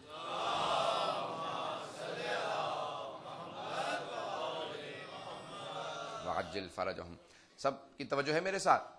تو امیر المؤمنین نے جناب میثم تمار کو بتایا. جب خود جناب میثم تمار کا اکثر اوقات پوچھتے تھے کہاں میثم تمار کو تو نہیں دیکھا. حضرات جب امیر المؤمنین سوال کر رہے ہیں میثم تمار سے متعلق, ایک دن خود جناب میثم تمار سادگی تھی. میں نے کہا نا کہ یہ نہیں کہ بہت زیادہ کوئی قابلیت ہو, نہیں, چاہت, ولایت, محبت اتنی زیادہ تھی کہ مولا امیر المؤمنین بھی محبت کرتے تھے. اب مولا ہی سے کہہ رہے ہیں کہ مولا مجھے ضروری کام سے جانا ہے, آپ کچھ دیر کے لیے یہاں ٹھیلے پہ بیٹھ جائیں گے. میں آپ سے سوال کروں گا, ہم میں سے اکثر کوئی اگر ہو کوئی تو اگر مجھ سے کہہ رہے ہو, اور وہ بھی کائنات کا مولا, اور ظاہری خلافت بھی مولا کی ہے, حکومت بھی مولا کی تھی. کوفے میں کہہ رہے ہیں مولا کا دارالخلافہ ہے.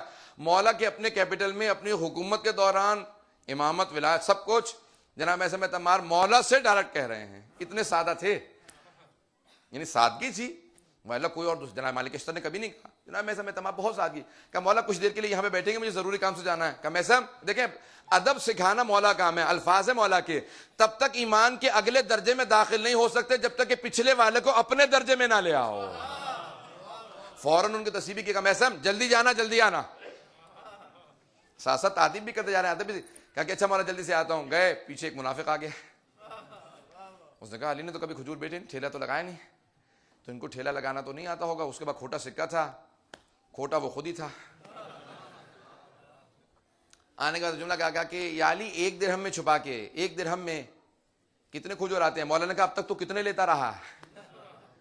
کہا اب تک مثال کے طور پہ جو اس زمانے کا وزن ہوگا, کلو گرام تو تھے نہیں, کیا اتنے وزن میں لیتا رہا. مولا نے کہا وہاں سکہ رکھ, وہ کھجور رکھے ہیں, تول لے, چلا جا.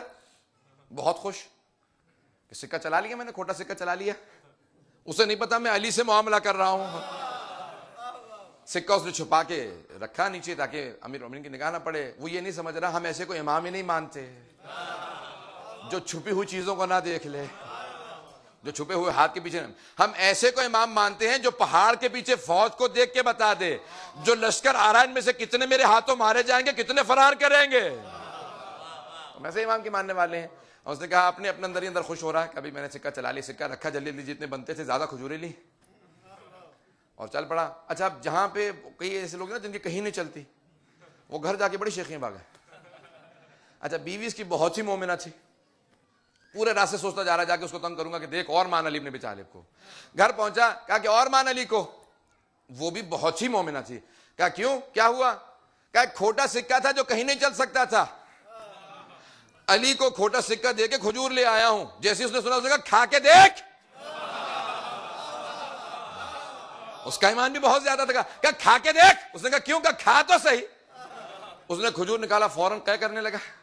اس نے کہا زہریلے کھجور بیچ دیے مجھے, سکہ تو میں کسی اور کے پاس بھی چلا لیتا, یہ زہریلے کھجور کیا کروں گا.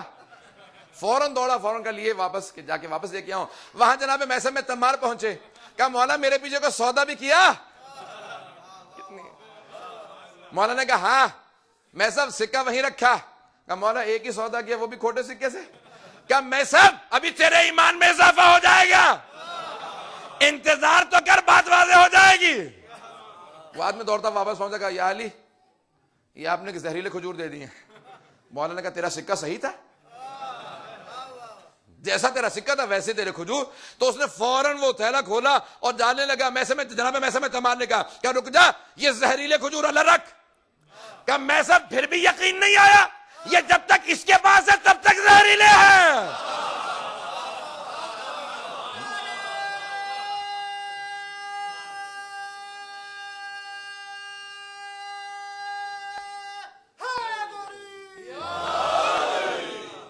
میثم جب تک اس کے پاس ہے تب تک زہریلے ہیں, جب واپس آئیں گے پھر ویسے ہو جائیں گے جیسے پہلے تھے. کہ جیسا جو میرے ساتھ معاملہ کرتا ہے میں بھی ویسا ہی اس کے حساب سے. عدالت علوی ہے. کہ عدالت کا تقاضا یہ ہے کہ جس طرح سے کوئی معاملہ کرے گا ویسا ہی اس کے ساتھ معاملہ رہے گا. میرے مولا کا مقام یہ ہے کہ جس طرح سے دنیا کے اندر کوئی معاملہ کرے گا ویسے اس کے ساتھ معاملہ رہے گا. یہ کسی اور کا ہاتھ نہیں, علی ابن ابی طالب کا ہاتھ ہے کہ جو ہر چیز کو دیکھتا ہے, جو جس طرح سے دیکھے ویسا بتا دے. کا یاد رکھو تمہاری نیت جیسی ہے ویسا میرا معاملہ رہے گا. میرے مولا نے سب کو سبق دیا ہے. جناب میثم تمار کو بتا دے گا میثم یاد رکھنا حضرات یہ پوری کائنات کے اندر دیکھتے چلے جائیے گا, تاریخ اپنے کو دہراتی ہے, حالات دیکھتے چلے جائیے گا, اپنے اپنے ایمان کو محفوظ رکھیے گا. جناب میثم تمار بابا وقت میں لے چکا ہوں, جتنا مجھے بولنا چاہیے تھا وقت گزر چکا ہے, تھوڑی سی آپ کو زحمت دوں گا. جناب میثم تمار وقت گزرتا رہا, ایک مرتبہ حجاج ابن یوسف ثقفی ملعون اس نے ایک مرتبہ سب کو آہستہ آہستہ پھانسیاں دینا شروع کی, سولی پہ چڑھانا شروع کیا. سوال کیا کہ علی کا کوئی چاہنے والا ہو اس کو لے کے آؤ, کئی دن سے مجھے علی کے چاہنے والے کا خون نظر نہیں آیا ہے. کہا کہ اچھا اگر کسی کو مار دو گے, کہا ہاں, اس کے بعد پھر مجھے سکون مل جائے گا. ایک مرتبہ جناب میثم تمار کو بلایا, کہا میثم میں نے لوگوں سے سنا ہے کہ تمہارے مولا نے تم لوگوں کو بتایا تھا کیسے شہادتیں ہوں گی. کہا ہاں میرے مولا نے بتایا تھا. کہا بتا تیری شہادت کیسے بتائی تھی. کہا مجھے بتایا تھا تو سولی پہ چڑھائے گا, میری زبان کو کاٹ دے گا. کہا کہ آج میں تیرے مولا کو معاذ اللہ جھوٹا ثابت کروں گا, تیری زبان نہیں کاٹوں گا. کہا حجاج یہ وقت بتائے گا کہ میرا مولا سچا ہے اور تو جھوٹا ہے. وقت گزرتا رہا. ایک مرتبہ اس نے کہا کہ لے جاؤ اس کو جا کے سولی پہ چڑھا دو. جب چلنے لگے جناب میثم تمار نے یہ نہیں بتایا تھا کون سا درخت تھا. اب سارا کوفہ جمع ہونے لگا, ہزاروں لوگ ایک مرتبہ جمع ہونے لگا. کہا میثم تمار کو لے جا رہے ہیں. اب سارے کے سارے درختوں کو تلاش کرتے ہوئے کہا یہ سوکھا درخت ہے, یہاں پہ سولی چڑھا دو.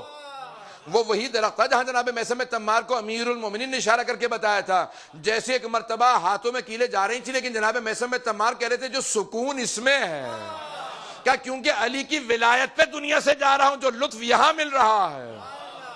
اب ایک مرتبہ سارا کوفہ جمع ہونے لگا. جب ہزاروں کا مجمع لگ گیا, جناب میثم تمار نے آواز دی, کہا اے لوگو, اے کوفے والو, آخری مرتبہ میثم تمار کی زبانی علی کے فضائل سن لو. کہا میں اس امام کا ماننے والا ہوں جس نے دونوں قبلوں پہ نماز کو ادا کیا ہے, جس نے 2 تلواروں سے جنگ کی ہے, ذوالفقار اس پہ نازل ہوئی ہے, جو فرش پہ رسول خدا کے ساتھ تھا, عرش پہ ساتھ تھا. بس فضائل پڑھنے لگے, سارا کوفہ جمع ہونے لگا. حجاج نے سوال کیا, کیا بات ہے یہ میثم کے چاروں طرف مجمع کیوں جمع ہے. کہا وہ علی کے فضائل سنا رہا, کہا جاؤ جا کے زبان کاٹ دو. جیسے ایک آدمی زبان کاٹنے آیا, کہا حجاج کو بتا دینا میرا مولا سچا تھا, حجاج جھوٹا ہے. اتنا یقین ہو, ایمان ہو کہ انسان کو زبان کٹنے کا درد محسوس نہ ہو. حضرات میں توجہ چاہوں گا, میں یہاں پہ ایک جملہ پیش کروں گا, قرآن سے استدلال پیش کروں گا کیوں درد تکلیف محسوس نہیں ہوتی ہے. جب جناب یوسف کو, میں نہیں پہنچ گئے لوگ, جب جناب یوسف کو مصر کی خواتین دیکھ رہی تھی, زلیخا نے کہا کہ سیب کاٹنا شروع کرو. دیکھنا شروع کیا, انگلیاں کاٹتی چلی گئیں. کہا سیب کٹا, یہ انگلیاں کب کٹ گئیں. کہا پتہ نہیں چلا انگلیاں کب کٹ گئیں. کہا یہ ہے جب ایک مرتبہ علی کی محبت میں جاؤ. مولا نے فرمایا شہادت کے وقت ضرور مجھے دیکھو گے, موت میں ضرور دیکھو گے. جب یوسف کا یہ عالم ہے تو فخر ہے یوسف کو.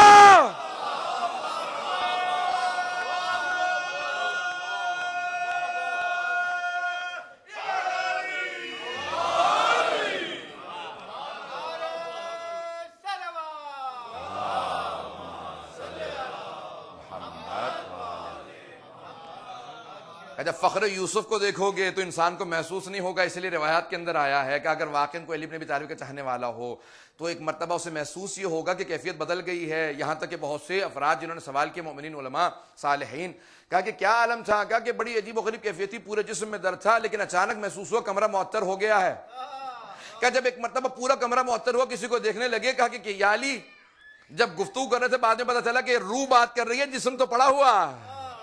کیفیت کچھ اور ہے. میں اکثر اوقات مومنین بلا لیتے ہیں کہ آخری وقت ہے کسی کا تو بلا لیتے ہیں, جب جاتے ہیں میں اکثر کہہ دیتا ہوں کہ جب کمرہ پورا معطر ہو جائے تو تعظیماً کھڑے ہو جانا. پوری کیفیت بدل جاتی ہے. بعض اوقات محسوس ہوتا ہے پروردگارا تیرا لاکھ لاکھ شکر ہے کہ تو نے ولایت علی پہ پیدا کیا ہے, اور اگر جو پیدا نہیں ہوا تو آیا ہے تو وہ دگنا شکر ادا کرے. کہ لوگ در بدر کے ٹھوکرے کھاتے رہتے ہیں, کبھی ولایت علی پہ نہیں آتے. جو آ گیا ہے اس کو دگنا شکر ادا کرنا چاہیے, اور جو پیدا ہوئے ہیں وہ بھی شکر ادا کرتے رہیں. اگر نہ ہوتے تو کس طرح سے پہنچ پاتے. پروردگارہ تیرا لاکھ لاکھ شکر ہے کہ تو نے ولایت علی دی ہے. علماء کہتے ہیں کہ بعض اوقات نعمتوں کا چھن جانا اچھا ہوتا ہے کچھ دیر کے لیے, تاکہ انسان کو اس نعمت کی قدر ہو جائے. کچھ دیر کے لیے صحت چلی جائے, پتہ چلتا ہے صحت کیا کتنی بڑی نعمت ہے. کچھ دیر کے لیے دولت چلی جائے, پتہ چلتا ہے دولت کتنی بڑی. توجہ ہے حضرات کی. علماء کہتے ہیں اس لیے بعض اوقات نعمت کا چھن جانا کوئی بات نہیں, کوئی حرج نہیں ہے, لیکن ایک نعمت کبھی نہ چھنے. جملہ میں کہہ گیا ہوں. کہ دعا کرنا ایک نعمت کسی حالت میں نہ چھینے, کیونکہ ایسا نہ ہو. وہ ہے نعمت ولایت. اور کیا دلیل ہے کہ نعمت ہے؟ قرآن کی آیت ہے, تفصیلات میں نہیں جا سکتا. الیوم اکملت لکم دینکم واتممت علیکم نعمتی. جب من کن تو مولا اعلان کیا تو یہ آیت نازل ہوئی. تو نعمت ولایت آخری نعمت، اللہ نعمتیں دیتا رہا، احساس کا آخری نعمت کو آج عطا کر رہا ہوں، وہ نعمت ولایت ہے۔ کہ اس نعمت کا کہا خبردار کبھی یہ نہ کہنا کچھ دیر کے لیے چھن جاتا کہ احساس ہوگا، نہیں، ایسا نہ ہو کہ اس دوران موت آ جائے جب یہ نعمت جائے، تو کہ اس لیے کہنا پروردگارہ اس نعمت ولایت پہ باقی رکھ، کہ سب کچھ پروردگارہ جو کچھ ہو لیکن یہ نعمت ہمیشہ باقی رہے۔ بات حضرات واضح ہو گئی ہے۔ میں جو پیغام دینا چاہتا تھا، یہ دین، اس کا غلبہ انہی ولایت اہل بیت علیہ السلام کے ساتھ ہے، 12ویں امام علیہ السلام کے ساتھ ہے۔ کبھی بھی انسان اگر اس سے تھوڑی سی دیر کے لیے وابستگی ہٹا لے گا، یاد رکھیے ہمیں کچھ معلوم نہیں ہمارا آخر کیا ہوگا۔ ہر لحظے میں اپنے آپ کو یہ محسوس کریں علی بن ابی طالب کی ولایت دل میں، دماغ میں، آنکھوں میں محسوس ہوتی رہے، اس کی ٹھنڈک محسوس ہوتی رہے، کسی لحظے میں کم نہ ہونے پائے، اس لیے ہمیشہ وابستگی رکھیے گا۔ اور میں ہمیشہ اس جملے کو دہرا رہا ہوں، بار بار دہرا رہا ہوں کہ جتنے بھی خاندان، جتنے لوگ جو پرانے یورپ میں آ کے بسے تھے، امریکہ کے اندر آپ لوگوں کی نسل بعد میں آئی ہے، یورپ میں 20-30 سال پہلے آنا شروع ہو گئے تھے لوگ، تو جتنے لوگ عزاداری سے وابستہ رہے ان کی نسلیں ایمان پہ باقی ہیں، جو عزاداری چھوڑ گئے تھے ان کے ہاں سب کچھ ختم ہو گیا ہے۔ عزاداری ایک بہت بڑا احسان ہے جناب زینب کبریٰ کا ہم پہ، جناب سید سجاد کا بہت بڑا احسان ہے، سب سے بانی، سب سے پہلے عزادار وہی ہیں۔ آپ کے لیے عزاداری کے لیے میں دیکھیں آتا ہوں، تمہید باندھتا ہوں، مصائب پڑھتا ہوں، پھر آپ گریہ کرتے ہیں۔ اول جو تھی مجلس، وہاں پہ تمہید کی ضرورت نہیں تھی، بتانے کی ضرورت نہیں تھی، وہاں بس ایک مرتبہ بیویاں ایک دوسرے کو دیکھتی تھی رونے لگتی تھی، نام لیتی تھی علی اکبر رونے لگتی تھی، کوئی کہتی تھی قاسم، گریہ، آنکھوں میں آنسو آ جاتے تھے۔ یہاں تک کہ جب سید الشہداء کہہ رہے تھے نا، کہا کہ رباب، جب جناب علیہ السلام کی قبر بنایا کر، رباب میرے جد کی سنت سے قبروں پہ پانی ڈالا جاتا ہے، میرے جد کی سنت ہے قبروں پہ پانی ڈالا جاتا ہے، لیکن پانی نہ ہو سکا۔ کہا مولا جب تک کہیں گے میں آنسو بہاتی رہوں گی۔ اجرکم اللہ، بس بھئی تمام کر دیا۔ پروردگارہ پتہ نہیں ہم میں سے کون کون ہوگا، کتنے لوگ جا چکے ہیں عزاداری سے، پچھلے سال کون کون تھا، کون کون اب نہیں ہے، اسی لیے کہیں پاکستان کے عجیب و غریب حالات ہیں، بحرین میں دیکھیں، یہاں کے کہیں کے حالات معلوم نہیں ہے، بس یہ کہیں پروردگارہ وہ لحظات ہوں جب ایک مرتبہ ہمارا آخری لحظہ ہو نا، تو آخر میں یاد آئے تو حسین اپنے لیے یاد آئے۔ جسے حسین قبول کر لیتے ہیں نا، اسے سارے امام قبول کر لیتے ہیں، اگر حسین رد کرتے ہیں سب رد کر دیتے ہیں۔ وہ بھی جملے سنیں گے بے انتہا، یہ بہت آپ کو عزاداری بڑی ہی آسان، بہت آسان عزاداری ملی ہے، بڑی بڑی زحمتوں سے لوگوں نے عزاداریاں کی ہیں۔ لوگ جب مہاجرت بھی کر رہے تھے، ہجرت کرتے تھے، تو ساتھ میں پورے علیہ مبارک لے کے چلتے، کہا کہ دیکھو عزاداری ہے، تقدس ہے، کہاں کہاں پہ لوگوں نے ہجرتیں کی، کیسی کیسی منتقل ہوتی رہی، کن کن زحمتوں سے لوگوں نے۔ پہلی مجلسوں کا ذرا حال سن لیجئے، جب پہلی مرتبہ کہا نا کہ یزید نے کہا کہ آپ کو آزادی ہے، واپس چلے جائیے، شرائط وہ منواتا ہے جس کی فتح ہوتی ہے۔ کہ ہماری 3 شرائط ہیں۔ کہ پہلی شرط کیا ہے؟ آزادی مل گئی ہے۔ بس میں 2 جملے پیش کروں گا، اس کے بعد میں ایک شہادت مجھے کچھ لوگوں نے یہاں پہ درخواست کی، جناب اکبر سے متعلق تھوڑے سے جملے پیش کر دوں گا، پوری شہادت نہیں پڑھ سکتا۔ جب شرائط رکھیں نا تو جس کو فتح ہوتی ہے شرائط رکھتا۔ کہ ہماری 3 شرائط ہیں۔ کہ پہلی شرط یہ ہے کہ ہمیں کچھ ایک مکان دیا جائے، ایک رہائش دی جائے، ہم 3 دن تک وہاں عزاداری کریں گے، 3 دن عزاداری کریں گے، روئیں گے، گریہ کریں گے۔ عزاداری کیا مطلب ہے؟ یعنی گریہ کریں گے، ماتم کریں گے۔ کہا کیوں؟ کہا کیونکہ جب بھی ہم لوگ روتے تھے نا تو تازیانے مارے جاتے تھے۔ کہا تم قیدی ہو، رونے کی اجازت نہیں ہے، آپ کو تو کسی نے پابندی نہیں لگائی ہے، آپ کو تو کبھی کسی نے تازیانے نہیں مارے، بیویوں کو تازیانے مارے جاتے تھے، کہا رونے کی اجازت نہیں ہے۔ کہا پہلی شرط ہے ہمیں رونے کی اجازت دے دی جائے، رونے پہ بھی پابندیاں لگا دی جاتی ہیں۔ اب ایک مرتبہ مکان ملا، ساری بیویاں زمین پہ بیٹھی گریہ کر رہی ہیں، ایک دوسرے کو دلاسا دیتی جاتی، کہتی واہ علی اکبرا، دوسرے کہتے واہ قاسمہ، کوئی بھی کہتے واہ عباسہ، کوئی کہتی ہے واہ علی اصغرا، جناب زینب بار بار کہتی ہیں واہ حسینہ، واہ مظلومہ، واہ غریبہ۔ بی بی صرف جناب سید الشہداء کو نہیں کہتی ہیں، جناب اون محمد کو یاد نہیں کر رہے ہیں۔ جملے میں پیش کروں گا، بس بھی کا پہلی شرط ہے گریہ کی اجازت ہوگا۔ اچھا دوسری شرط کیا ہے؟ کہ دوسری شرط یہ ہے کہ جو تبرکات لوٹے تھے واپس کر دیے جائیں۔ کہ جو تم نے تبرکات لوٹے تھے نا واپس کر دیے جائیں۔ کہ میری ماں کی چادر تطہیر بھی چلے گئی، کہ میرے بھائی کی انگوٹھی چلی گئی ہے، کہ سارے تبرکات واپس کیے جائیں۔ کہ کسی بچی کی بالیاں گئی ہیں۔ تبرکات آتے جاتے تھے، زخم تازہ ہوتے جاتے تھے، سب گریہ شروع کرتے تھے۔ جب انگوٹھی کو دیکھا نا، پوچھا یہ انگوٹھی کیسے اتاری؟ کہ بزدل انگوٹھی اتارنا چاہتا تھا، انگلی کو کاٹ دیا تھا۔ اجرکم اللہ، میں پیش کروں آپ کے سامنے مصاحب کو، بس بے کہا تبرکات واپس آتے جائیں۔ کہا اچھا اور کیا؟ کہ تیسری شرط یہ ہے شہداء کے سر واپس کر دیے جائیں۔ روایت کے الفاظ ہیں پہلا جو سر آنا بڑا ننھا سا سر تھا، اجرکم اللہ کا پہلا سر جو ہے نا بڑا ننھا سا سر تھا. جناب رباب آگے بڑھی, اپنے برقعے کا دامن پھیلایا کہ لاؤ علی اصغر کا سر مجھے دے دو. پھر ایک سوال کیا, علی اصغر اب مثلوں کا تنہر, بیٹا کہ تجھ جیسے بچوں کو بھی نہر کیا جاتا ہے, اونٹوں کو نہر کیا جاتا ہے, یہ بیٹا تجھ کیسا تیر لگا بیٹا, ابھی تک نشان باقی ہے. روایت کے الفاظ ہیں دوسرا جو سر آیا نا بہت ہی خوبصورت سر تھا, بہت خوبصورت سر تھا. جناب لیلا آگے بڑھی اور روک ایک جملہ کہا کہ بیٹا علی اکبر تیرے بعد ماں کا جینا بڑا مشکل ہے. میں کیسے پیش کروں آپ کے سامنے. کہ دوسرا سر جناب علی اکبر کا تھا. کہ تیسرا سر کس کا آیا, کہ جناب قاسم کا سر آیا. ایک مرتبہ جناب فروا آگے بڑھی کہ قاسم بیٹا جب خیمے سے گئے تھے نا تمہارے چہرے پہ گھوڑوں کی ٹاپوں کے نشان نہیں تھے. اجرکم اللہ, اجرکم اللہ. بی بی مائیں برداشت نہیں کر سکتی بیٹوں کے سر, بس سر آتے جاتے سے بیویاں رو رہی تھی. روایت کے الفاظ ہیں اتنے میں ایک سر آیا, اسے نیزے سے نہیں اتارا گیا تھا, اسے ایک تھیلے سے نکالا گیا تھا. پوچھا یہ کہ سر کس کا ہے, کہا یہ عباس کا سر ہے. جناب ام کلثوم آگے بڑھی کہ بھیا اتنے گرز لگے تھے. فوراً جناب ام کلثوم نے سر لیا کہ بھیا آپ کے بعد میرا جینا بڑا مشکل ہے. جناب ام کلثوم نے سر لیا جناب عباس کا. بابے سنیں گے الفاظ, اتنے میں دو ننھے سر اور آئے. روایت کے الفاظ ہے ساری بیویوں نے جناب زینب کو دیکھا, بی بی نے نگاہوں کو جھکا لیا, دونوں سروں کو نہیں لیتی. ماں کا دل تھا, کلیجہ پھٹ رہا تھا, دل منہ کو آ رہا تھا. آخر ماں تھی کیسے برداشت کرتی, لیکن نگاہوں کو جھکا رکھا ہے. میرا دل کہتا ہے پہلی وجہ تو یہ رہی ہوگی کہ اگر میں نے دل چھوٹا کیا دوسری ماؤں کا کیا ہوگا. اس لیے بی بی نے گریہ نہیں کیا. جب اس نے دوسری مرتبہ سوال کیا نا, مجھے اتنا بتاؤ ان دو سروں کی وارثہ خیموں میں جل کے مر گئی ہے. اب جناب فضہ سے رہا نہ گیا, آگے بڑھ کے کہا یہ دو سر مجھے دے دو, یہ میری آقا زادی کے بیٹے. کہ بی بی بیٹوں سے ودا کر لو. کہ فضہ میں علی کی بیٹی ہوں, میں نے دونوں سر بھائی کا صدقہ دے دیے, میں صدقہ دے کے واپس نہیں لیتی. اجرکم اللہ. بس میں ایک مرتبہ جناب فضہ نے سروں کو لیا, گریہ کرنے لگی. اتنے میں ایک سر آیا, ساری بیویاں تعظیم میں کھڑی ہو گئیں. جناب زینب کبریٰ آگے بڑھی, سب بیویوں نے حلقہ باندھا. ایک مرتبہ جب سب رونے لگے نا, جناب زینب آگے بڑھی کہ ہائے میرا ماں جایا حسین, میری ماں نے چکیاں پیس کے پالا تھا. اللہ اکبر. بس بے سر واپس مل گئے ہیں. بی بی آپ کی عظمتوں کو سلام ہے. جناب زینب کبریٰ آپ کی عظمتوں کو سلام. بس بھی شام سے چلی بی بی, شام سے چلی بی بی نے بیٹوں کو یاد نہیں کیا. سر چل رہے ہیں, ماں کا دل ہے. کربلا پہنچی 40 پہ, ہر قبر پہ گئیں, ہر جگہ گئیں, لیکن بیٹوں کو یاد نہیں کیا. جب بیٹوں کی قبروں کے پاس سے گزرنے لگی کہ اول محمد خدا حافظ, بیٹا ماں مدینے واپس جا رہی ہے, بیٹا ماں نے خدا حافظ کہہ دیا.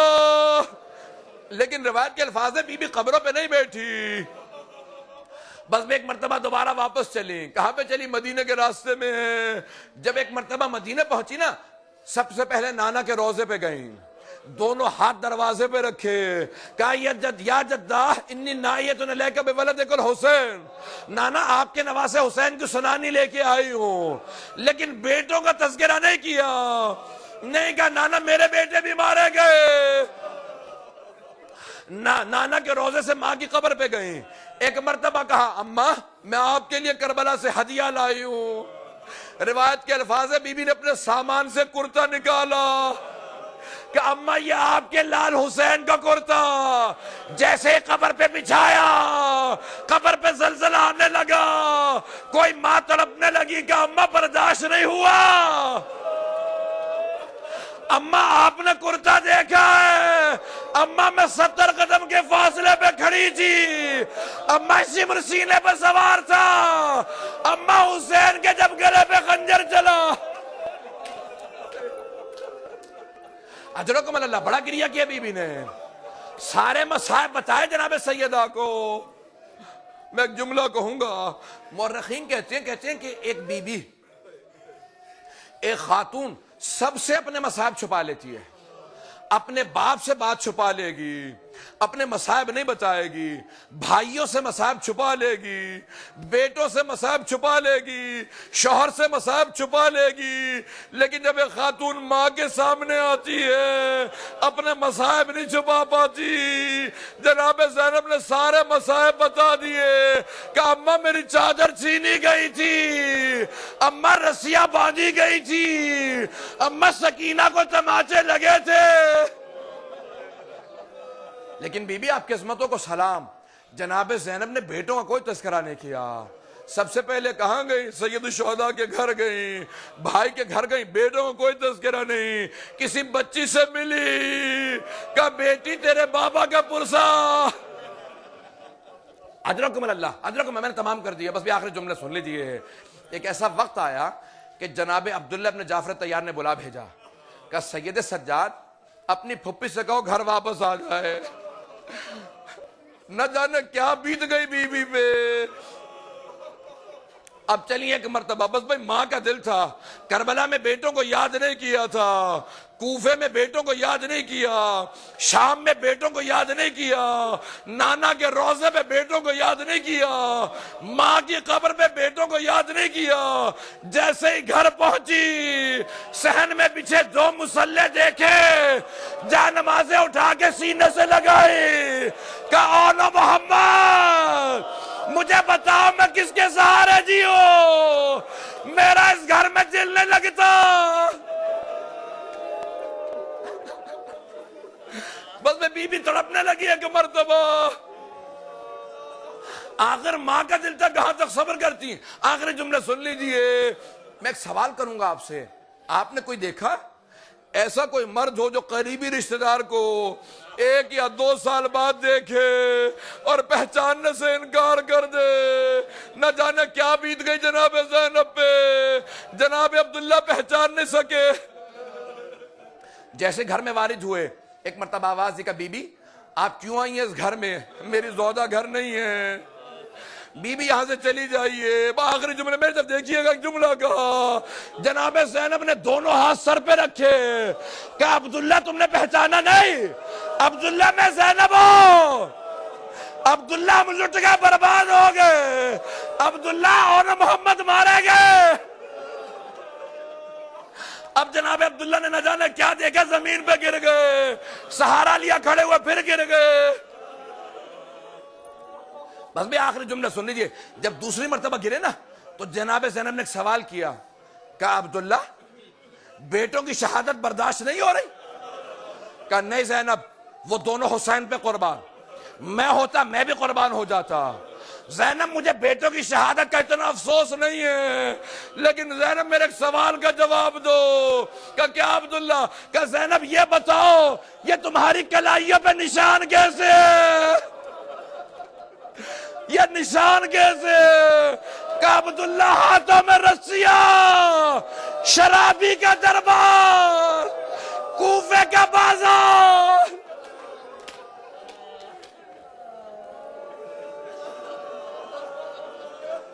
الا لعنت اللہ علی القوم الظالمین وسيعلم الذين ظلموا أي منقلب ينقلبون.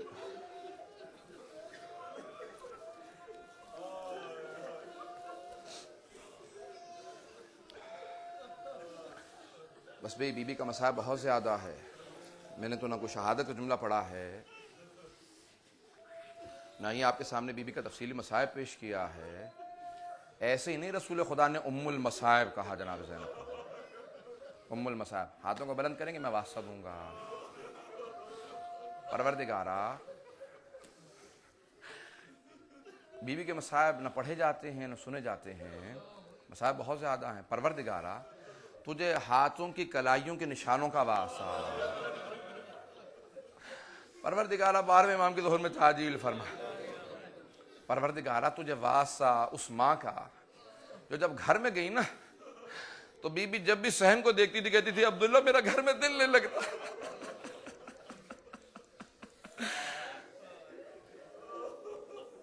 کہ عبداللہ اس گھر میں دل نہیں لگتا، اون محمد نہیں ہے، پروردگارہ اس ماں کی عظمتوں کا واسطہ جس نے ہر مقام پہ، میں جملہ جو پیش کرنا چاہ رہا ہوں، سوگنا والے محمد میں ریاض القدس میں الفاظ ہیں، جناب عبداللہ بن جعفر نے ایک سوال کیا کہ زینب مجھے لوگوں نے بتایا ہے کہ آپ نے ہمارے بیٹوں کی شہادت پہ گریہ نہیں کیا تھا،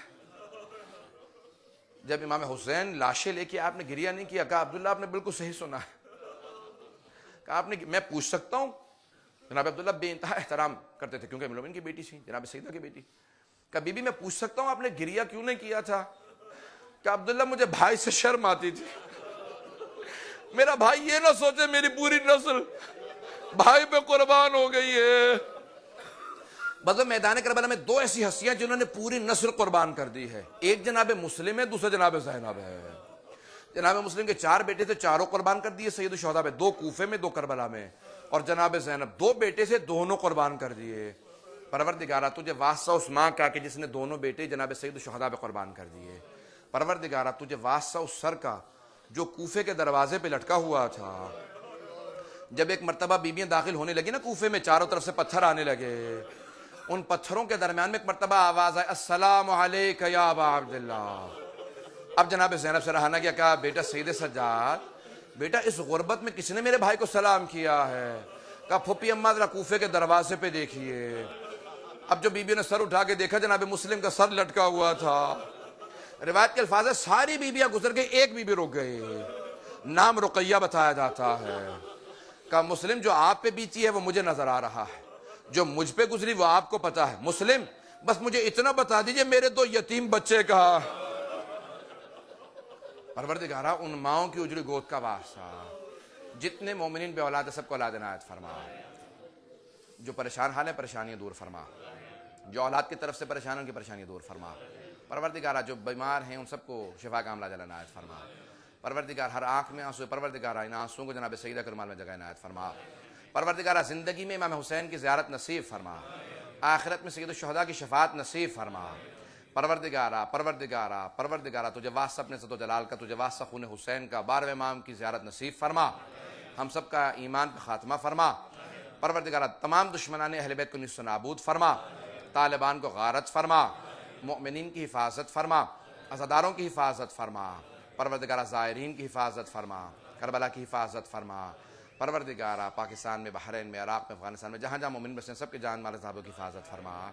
بس بے آپ لوگ تھک گئے ہوں گے، مسلسل رونا بڑا مشکل کام ہے، آنسو خشک ہو جاتے ہیں، سانس رکنے لگتا ہے، یہ مسلسل رونا بڑا مشکل کام ہے۔ یہ جناب زینب کا کام تھا، جس بیوی نے پوری زندگی رو کے گزار دی۔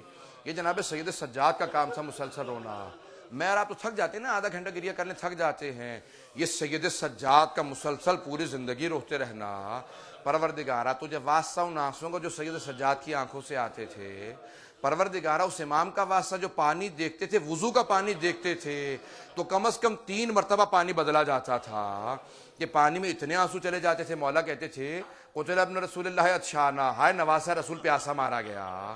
مولا پروردگارہ ہمیں امام سجاد علیہ السلام کو پروردگارہ خوش کرنا نصیب فرما، پروردگارہ ان آنسوؤں کو مرہم قرار دیا گیا، پروردگارہ جناب زہرا سلام علیہ کے پہلو کا مرہم قرار دے، پروردگارہ بیویوں کے آنسو، پروردگارہ ہم کو ایسا عمل کریں کہ بیویوں کے آنسو پوچھے، پروردگارہ تجھے واسطہ اس 4 برس کی بچی کا، پروردگارہ ریت پہ سونے کا واسطہ، اولاد والے ہیں آپ تو گھر میں جا کے آرام کریں گے، کل رات پوری رات جاگتے رہے، کتنی عزاداری کی آپ لوگوں نے۔ میں جب دیکھتا ہوں نا عزاداری میں سب نوجوانوں کی بڑی دعا کرتا ہوں، پڑھنے والوں کی بڑی دعا کرتا ہوں، کتنی ہمت ہے پروردگارہ، یہ جتنے نوجوان ہیں ماتمی ہیں کتنی پوری رات جاگتے رہے، آج پھر سارے مجلس میں آ گئے ہیں، پروردگارہ وعدہ کر کے کہتا ہوں اگر یہ کربلا میں ہوتے نا کسی بیوی کو تماچے نہ لگتے، پروردگارہ ان سب کا آنا قبول فرما، عزاداری اپنی بارگاہ میں قبول فرما، پروردگارہ ہم سب کو جناب سکینہ سلام علیہ کی زیارت دوبارہ نصیب فرما، شام کے حالات بہتر فرما، تمام کے تمام پروردگارہ ان طالبان کو غارت فرما، ربنا تقبل منا انک انت السمیع العلیم، بحق محمد و آلہ الطیبین الطاہرین المعصومین۔ رب ماتم حسین حسین حسین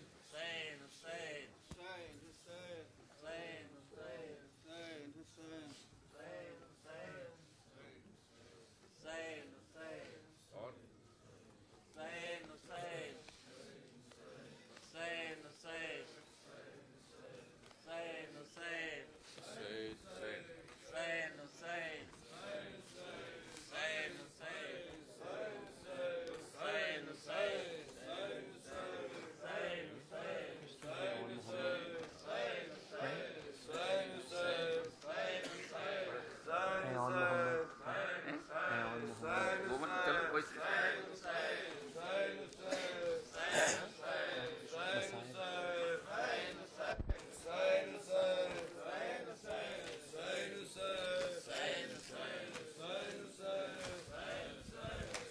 کہتی تھی یہ زینب،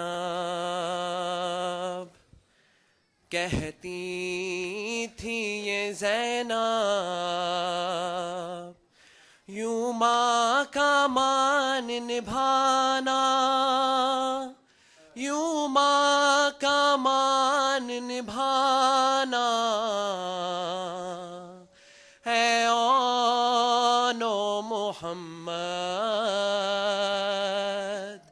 ہے آن و محمد، ہے آن و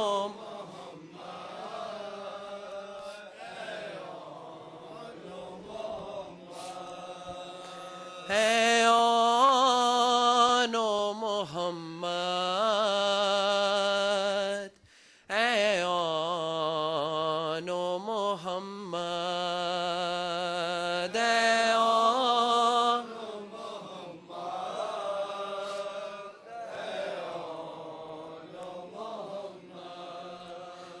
شبیر کا تم صدقہ ہو اب خیمے میں بیٹا، تم لوٹ کر نانا، اے آن و محمد، اے آن و محمد،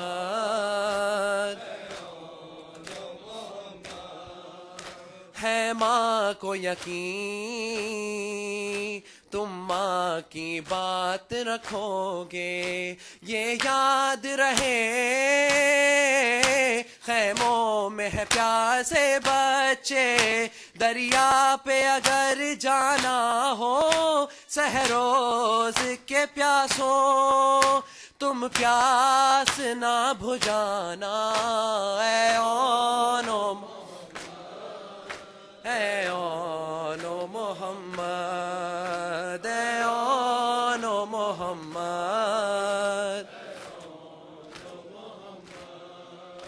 ہر حال میں تم پر لازم ہے شکر خدا کا، اے شہزادوں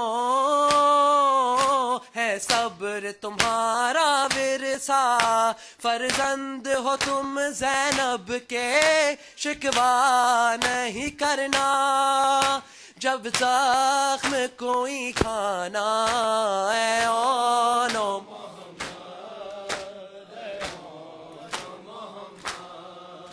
ہے آن و محمد، کب ہم پہ ستم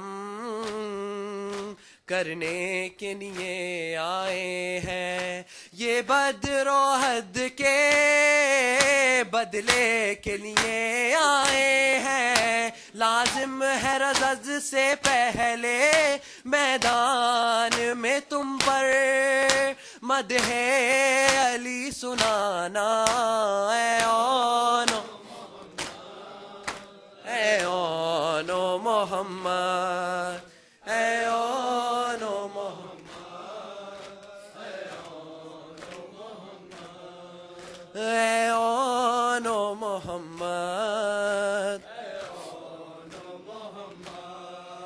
جب سانس تمہاری بچوں کو کھڑنے والی، اس وقت سرہانے آئے گی مادر میری، دل کی یہ میرے خواہش ہے اس دم میری ماں سے زخموں کو تم چھپانا، اے آن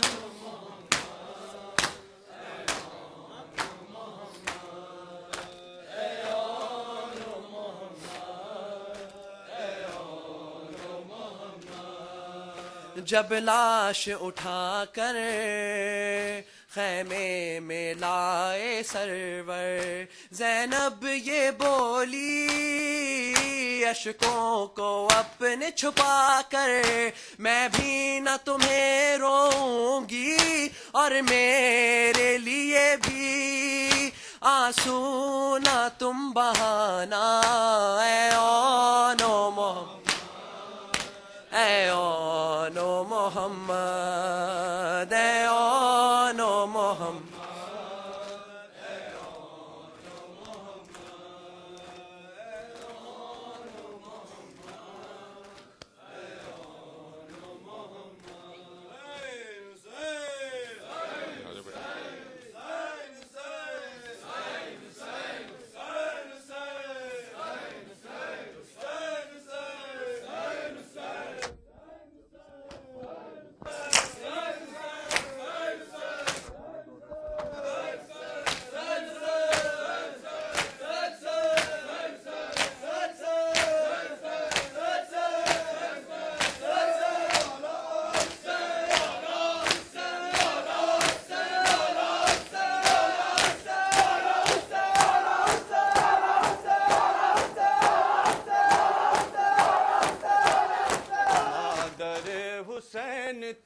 اور ہر سلام، مادر حسین تیرے نام، ہر درود اور ہر سلام، مادر حسین تیرے نام، رضا جائے علی سر بلند، فاطمہ عظیم و ارجمند، جس کے آستان پاک کے خود سیان عرش ہے غلام، ہر درود اور ہر سلام، مادر حسین تیرے نام، رہا و فاطمہ آرزوئے قلب مصطفیٰ، جس کے لاڈلے حسن حسین، جس کی بیٹیاں فلک مقام، ہر درود اور ہر سلام، مادر حسین تیرے نام، رے کٹ رہا تھا فرق شاہدی، چل رہا تھا خنجر لئی، بی بی آپ دیکھتی رہی، لٹ گئے حرم جلے خیام، ہر درود اور ہر سلام، مادر حسین تیرے نام، ہر درود اور ہر سلام، رے خواہر حسین تیرے نام، ہر درود اور ہر سلام، خواہر حسین تیرے نام، رے ثانیے جناب سیدہ، اللہ اللہ تیرا حوصلہ، خوب کی حفاظت حرام، بعد قتل سید انام، ہر درود اور ہر سلام، خواہر حسین تیرے نام، رے کربلا میں اپنے دل ربا کر دیے حسین پر فدا، خون اور محمد جری ہو گئے شہید تشنکام، ہر درود اور ہر سلام، خواہر حسین تیرے نام، رے ہر درود اور ہر سلام، دختر حسین تیرے نام، ہر درود اور ہر سلام، دختر حسین تیرے نام، رے بی بی آپ پر ستم ہوئے، مر گئی پدر کا غم لیے، آئے جیتے جی نہ چھٹ سکا قید خانہ امیر شام، ہر درود اور ہر سلام،